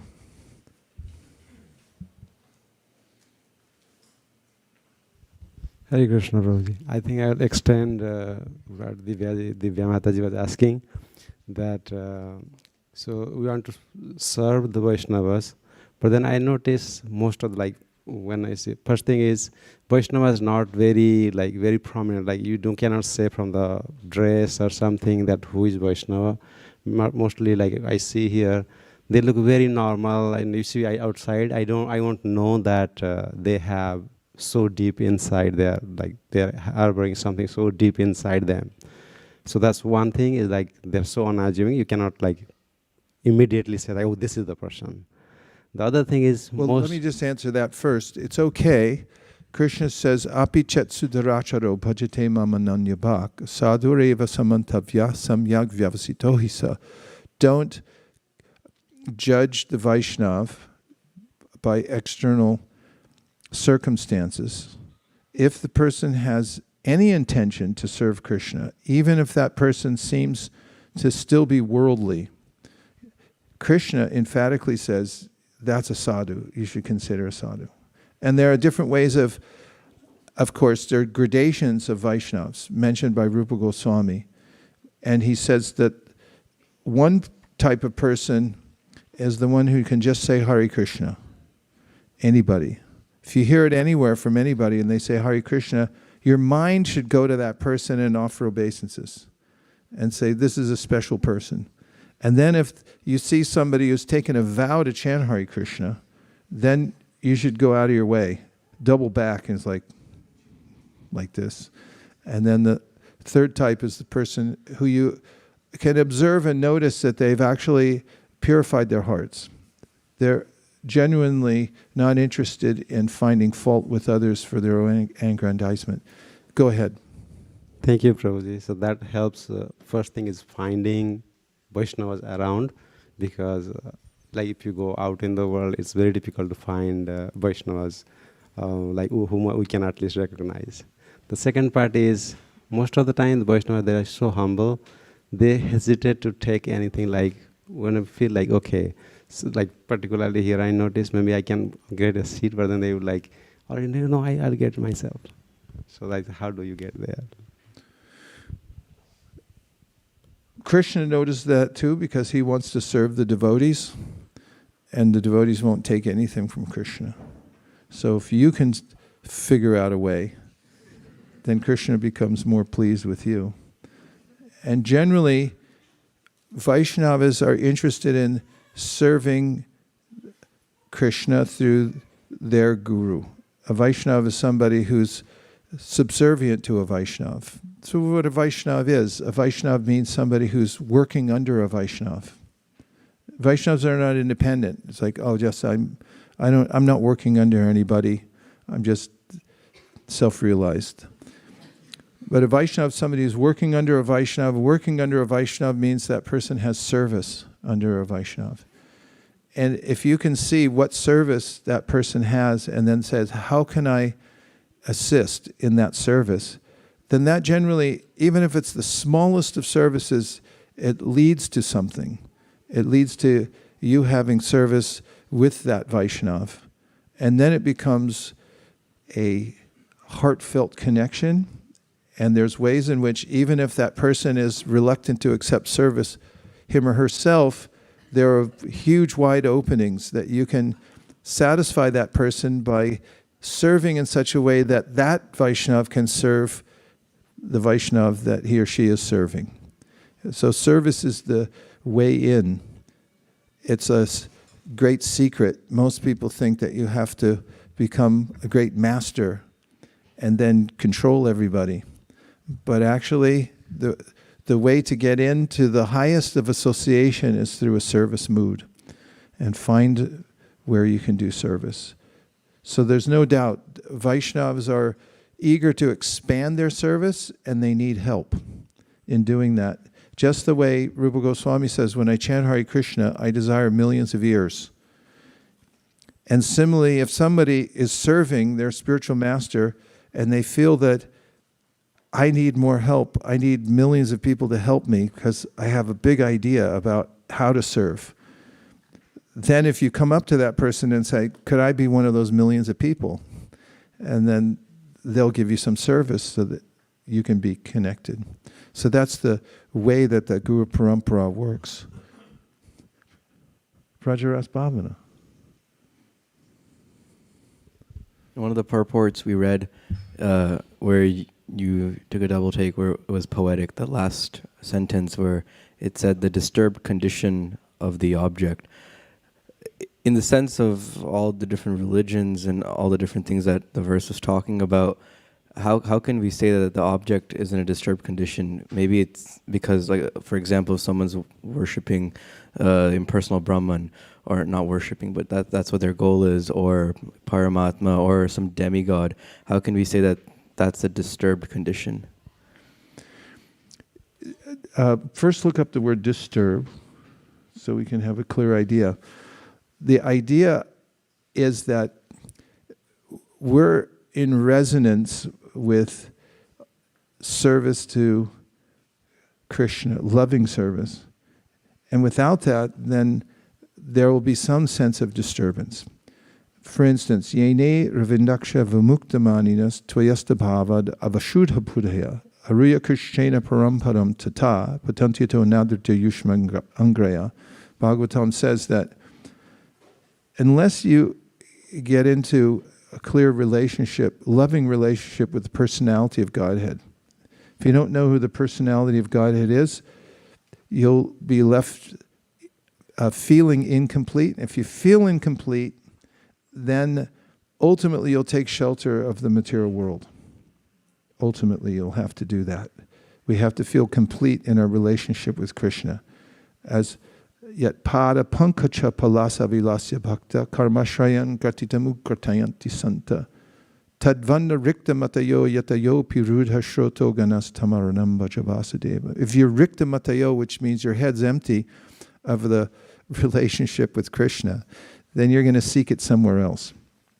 And so, Narada mentions this in the chapter. He says, Naish karmyam apyachuta vabha varjitam nachobate jnanam alam niranjanam kutak punas shashvat abhadramishvare nacharpitam karma yarapyakaranam. That is, whatever self-realization activities you're doing, it can be idea of I'm detached from the material world. Everything I get, I give away. But if it doesn't have a chutabhava, or a connection with Krishna, then you're eventually going to be in a disturbed condition. What does disturbed mean? Disturbed. Wonder if you can just be turbed. Disturb is a verb which means to frighten, alarm, break up the To frighten, alarm. Break up the tranquility of. Break up the tranquility of. It can also mean to stop or hinder. Stop or hinder. And it comes from dis, completely, and turber, to disorder. Huh. Yeah, when we're out of alignment, then we have to, I'm finished. Okay, last point. We have it today. We have Gita presentation. Thank you very much, everyone, for joining the Srimad Bhagavatam class.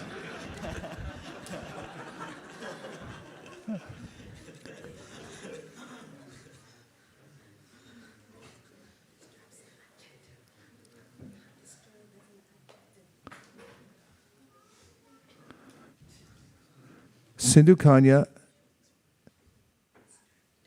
and Vamsi, I think this says, had girl this morning during Brahma Muhurta. And her name is Girija, born during Brahma Muhurta. This is one of the most auspicious of all celebrations. We see these awards coming in. These are devotees who are focusing their minds and hearts on the Bhagavad Gita. So if we can clear some of these items away and with great reverence put the Bhagavatam back where it goes, we're going to give away awards to the great devotees.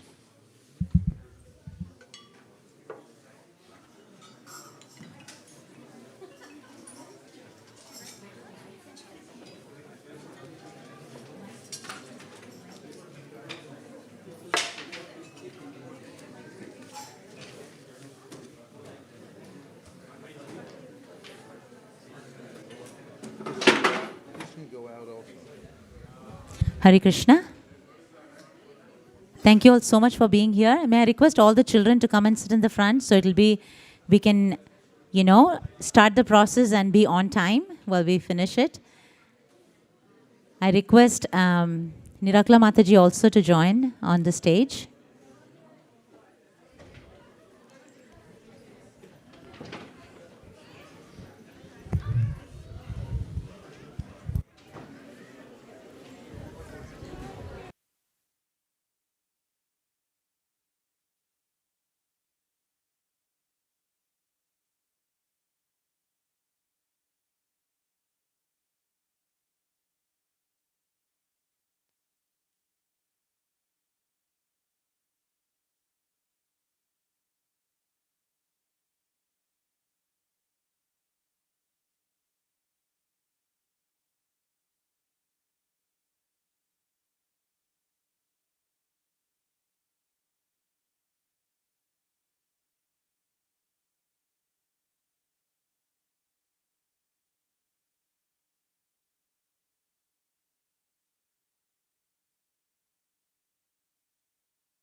Hare Krishna, Krishna Krishna Hare Hare, Hare Rama,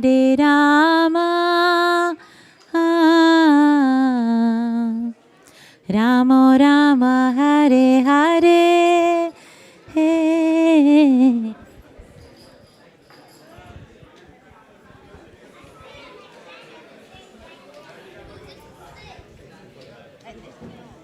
Announce, and you will give away the trophy. Mataji will give away the certificate. Yeah. So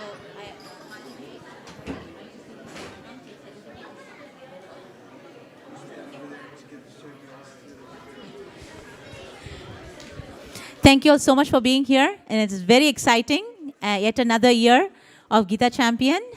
And the most important purpose of having Gita Champion is that kids actually delve deep down into Bhagavad Gita and learn. So it's really, really amazing. Before I get started, I really want to thank two stalwarts who made this happen, Venu Gita Mataji and Priyanka Mataji. Let's have a big hand for them. It would not be possible without their hard work. So it's a lot of hard work just being admins and getting this done. I also want to thank the judges. We have small little Mangalarti sweets for them. It's not possible to do anything without the judges, we know. His Grace Govind Charan Prabhu, Her Grace Rasika Shiromani Mataji, and His Grace Vrajajivan Prabhu, and Her Grace Manjula Kanta Mataji. So let's have a big hand for the judges as well. So Priyanka Mataji is going to read out the name of the winners. I just want to say everybody is a winner. We have a gift, a medal for every child that came, stood here, and participated. So it's just a matter of first, second, third, doesn't matter. I want everybody to continue to participate and learn as much Bhagavad Gita as you can. So Mataji is going to announce the names. I want all the kids to come like that. Take the certificate from Nirakala Mataji and get the trophy or medal from His Grace Vaisesika Prabhu. Is that okay? Okay. So you're going to come from that side. Okay. So go ahead, Mataji. Hare Krishna. Am I audible? Yes. Okay. So we're going to start with the Gita recitation. And we will start with first group is Kanha. The age is 0 to 2 years. And the first prize winner is Agastya Sharma.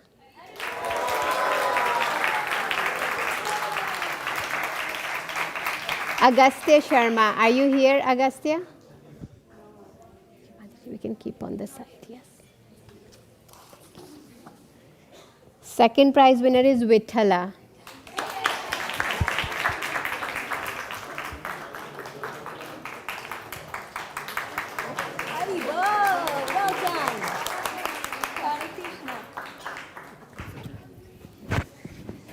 Third prize winner is Sanika.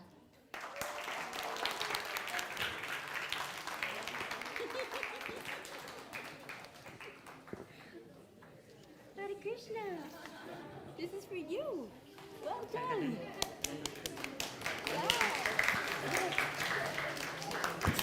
And consolation prize winner is Lokanath Khandelwal.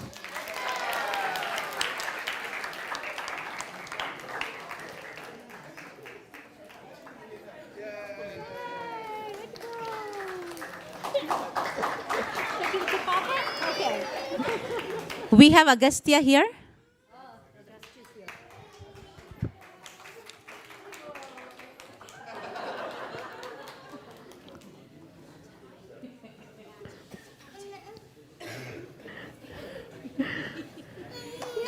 Well done. Good job. Moving on to next group, which is Damodar, 3 to 5 years. And Gita recitation, first prize winner is Vrinda Chambarolu.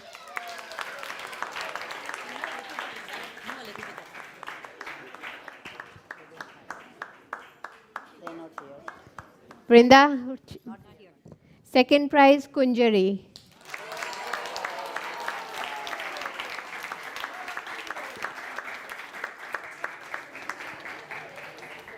Congratulations, well done.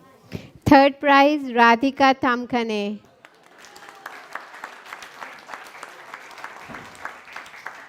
And consolation prize, Prahlada Priya Iyer.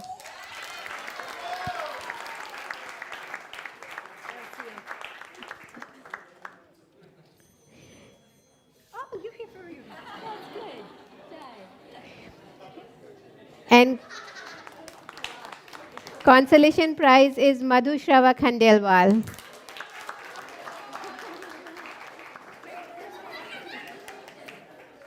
Moving on to the next age group, 6 to 8, Gopinath.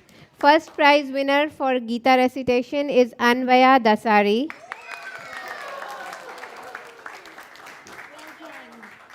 And another first prize winner for the same group is Nayan Manjari. Second prize is Madhav Jaiswal.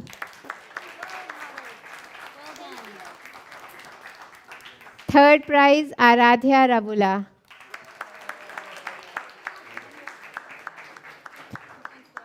We have another third prize winner, Balram Khandelwal. Good job, Balram. And consolation prize is Bhakti.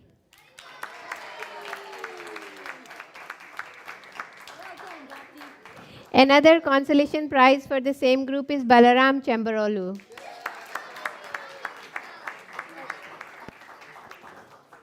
Moving on to the next age group, 9 to 11, Madan Mohan. First prize winner for Gita recitation is Gopi Priya.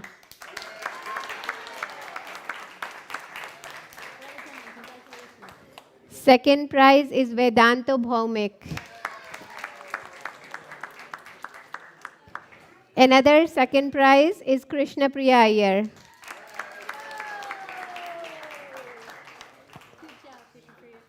Third prize, Sanskriti. Sanskriti. We have actually 3 third prize winners. Another one is Aradhya Narsingoju. And another third prize winner is Gaurika.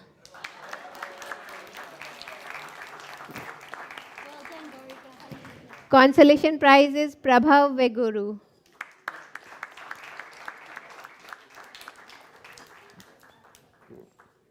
Moving on to Kaishora, 12 to 14. First prize winner for Gita recitation is Maithili Sankara.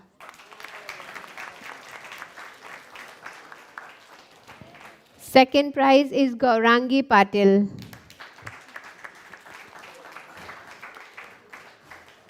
And third prize is Soumya Ji.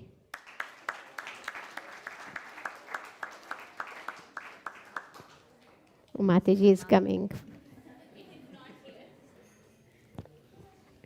Next category is youth and adult. And for Gita recitation, first prize is Suganya.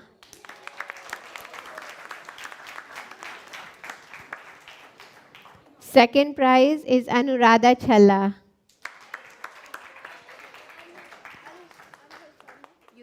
Yeah, you're taking it for Mom?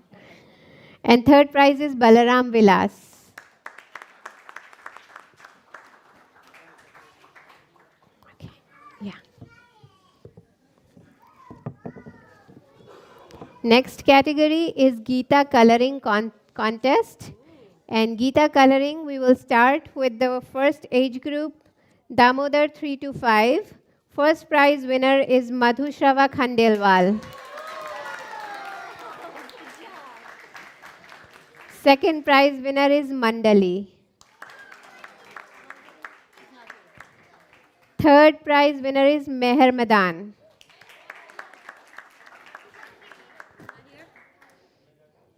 Moving on to the next age group, Gopinath, 6 to 8. First prize is Madhav Jaiswal. Second is Balram Khandelwal. Third is Bhakti.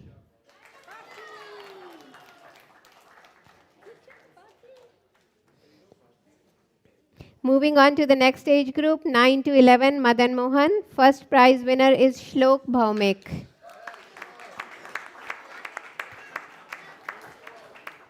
Second is Gaurika Verma. Third is Roshni Gupta.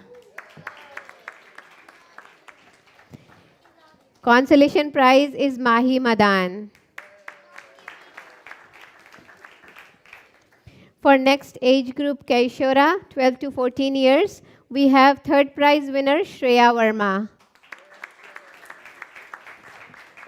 And we have a consolation prize winner Soumya Ji.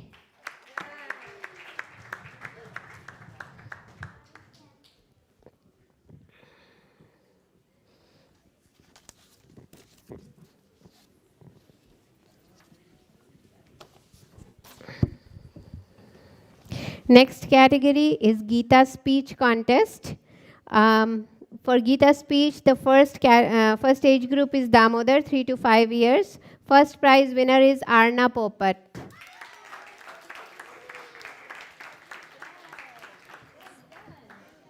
Second prize is Vrinda Chambarolu.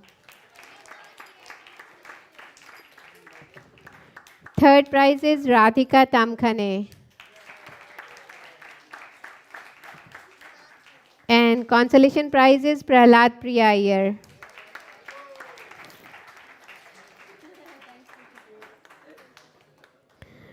Second category, second age group, Gopinath 6 to 8. First prize winner is Balaram Khandelwal.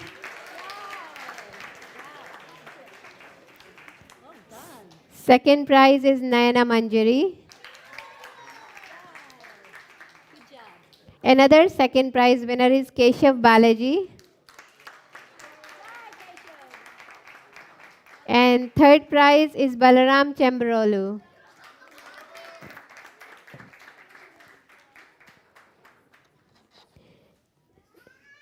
Next age group for speech is Madan Mohan, 9 to 11 years. First prize winner is Kashvi Popat. Second prize is Gaurika. And third is Krishna Priya Iyer.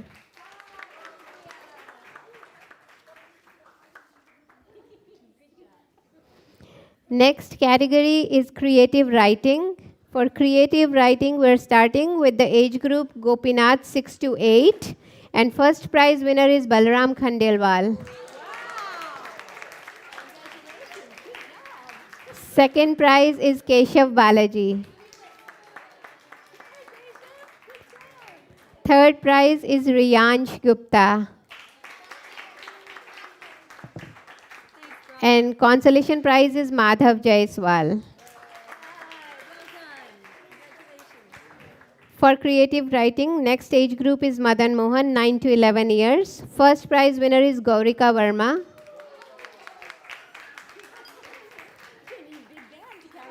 Second is Krishna Priya Iyer. Third prize is Gopi Priya.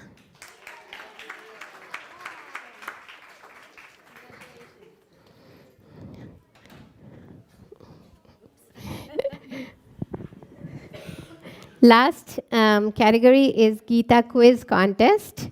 And we had 4 teams. We had 2 teams which came first, and then second and third. So we're starting with first prize winner for quiz contest is Bhakti.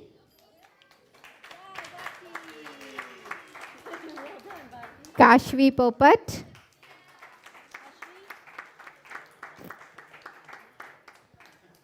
Ryan Gala. Keshav Balaji.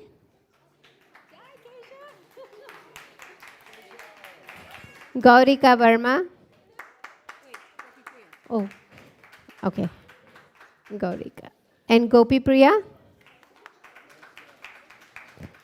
These were all the first prize winners for quiz contest. Second prize is Shriyan Singham Shetty.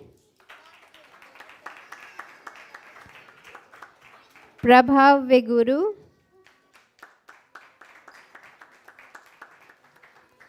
And Roshni Gupta.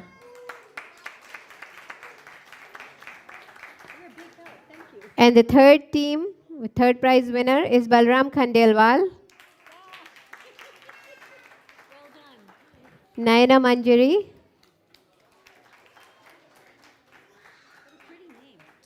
Navya Mohan. And Riyansh Gupta. Now we are going to announce the names of all the participants. And if you are here, we have medals for you. We will start with Kanha, Jagannath,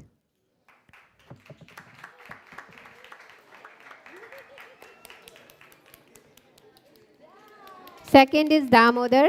The name of the participants are Geeta Priya Bolneni, Aditri Garg, Shrihan Allah, Kavya Surya, Manmai Dubey, Vaishnavi Tiwari, Anaya Radhika, Aditya Narsingu.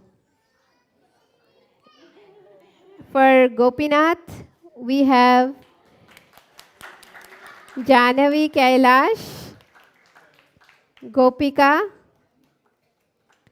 and Nain Dhruva. For Madan Mohan, we have Himank, Keshav Shankara, Aran Karthik, Atharva Singh, Arna Singh, and Rahini Singh.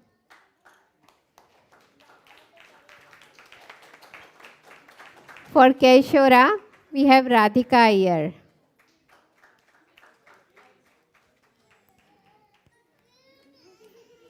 And that's all the participants and winners for today.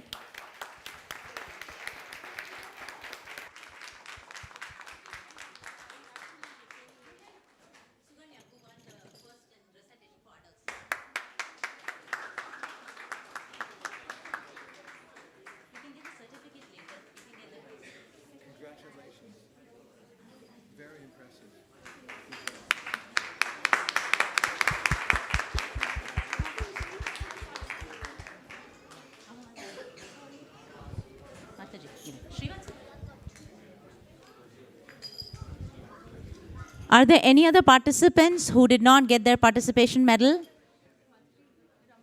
Is there anybody who did not? Yes, Ramani, come on. Please, let's have a big hand for all of them, please.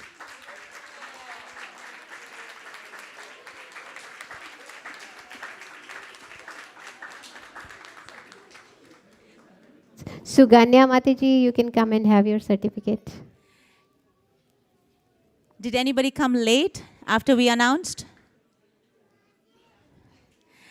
I really want to, I don't know if Suvarna Gopika Mataji is online on the Zoom. I really want to thank her. Let's have a big hand for her. She's the one who's behind ordering these trophies, making sure she plans everything. Thank you so much, Mataji. And Mataji, we would like to call out judges so that they can come and take the... Govind Sharan Prabhu is here. I know he's here. He can take it for Rasika Mataji and himself. Govind Sharan Prabhu, are you around? If anybody see him in the classes, please ask him to come. And Vrajajivan Prabhu? Okay. Manjula Kanta Mataji? Yeah, yeah. Oh yeah, he's there. Go ahead.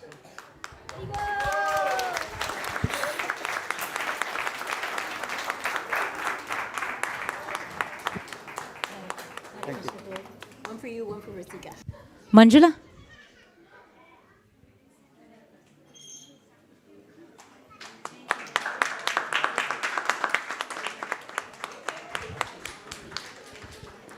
Thank you all so much. It was an amazing year, ending with Gita Champion last year. Thank you all. A big, huge thank you to all the parents. Please continue to motivate them so that we have more and more participants every year. And I really want to thank Vaisesika Prabhu and Nirakula Mataji, who are the encouragement behind every event that we have for kids. Thank you so much, Mataji. Thank you so much, Prabhuji. Hare Krishna.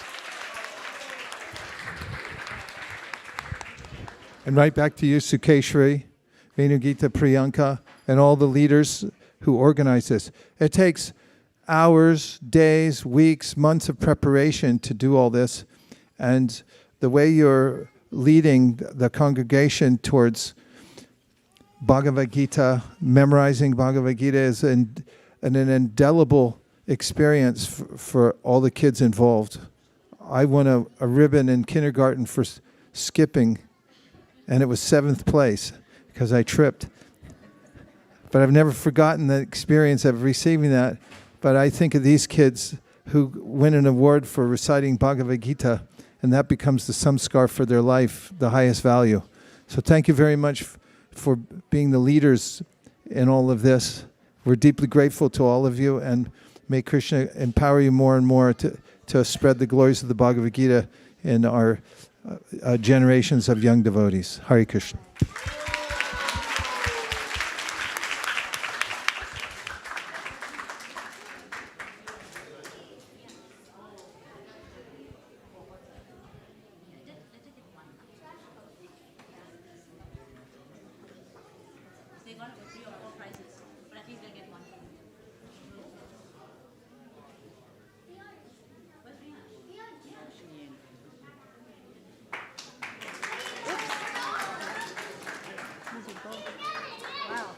Congratulations. I think you get 2 trophies too. Jai. Well done. Jai. Well Good done. job.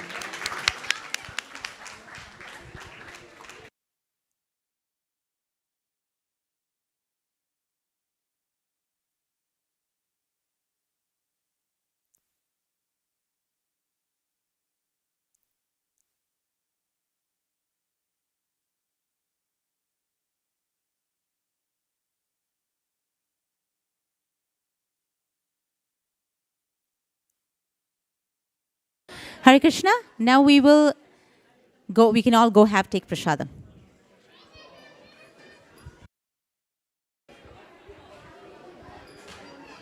Sharirat Vijaja Jodendriya Tahika Jibe Pele Vishaya Shagare Tarma Jivayati Loba Moisudurmati Take jeta katita shangshare Krishna bada dayama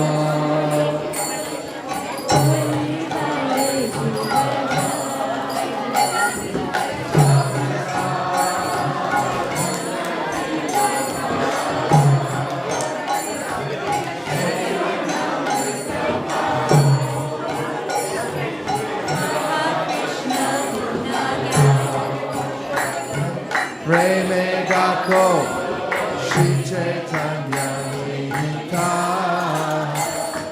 Preme Gako Shri Chaitanya Nita Mahaprasade Govinde Vaishnave Sapapunya Matam Rajan Vishasur Prasade Sarvadukanam Agyasu Pajayate Prasanate Kasoyasu Puripaya Istade Tvayo Prabhukta Shaganda Vasavankara Charchitaha Utishta Bojino Dasas Kavamayam Jayamani. Hare Krishna. Today we are going to serve in the Vedic style. So you can all please sit in rows, and then we'll come in buckets and serve the prasadam here. It's cold outside, and it's better also. So you can please form rows here.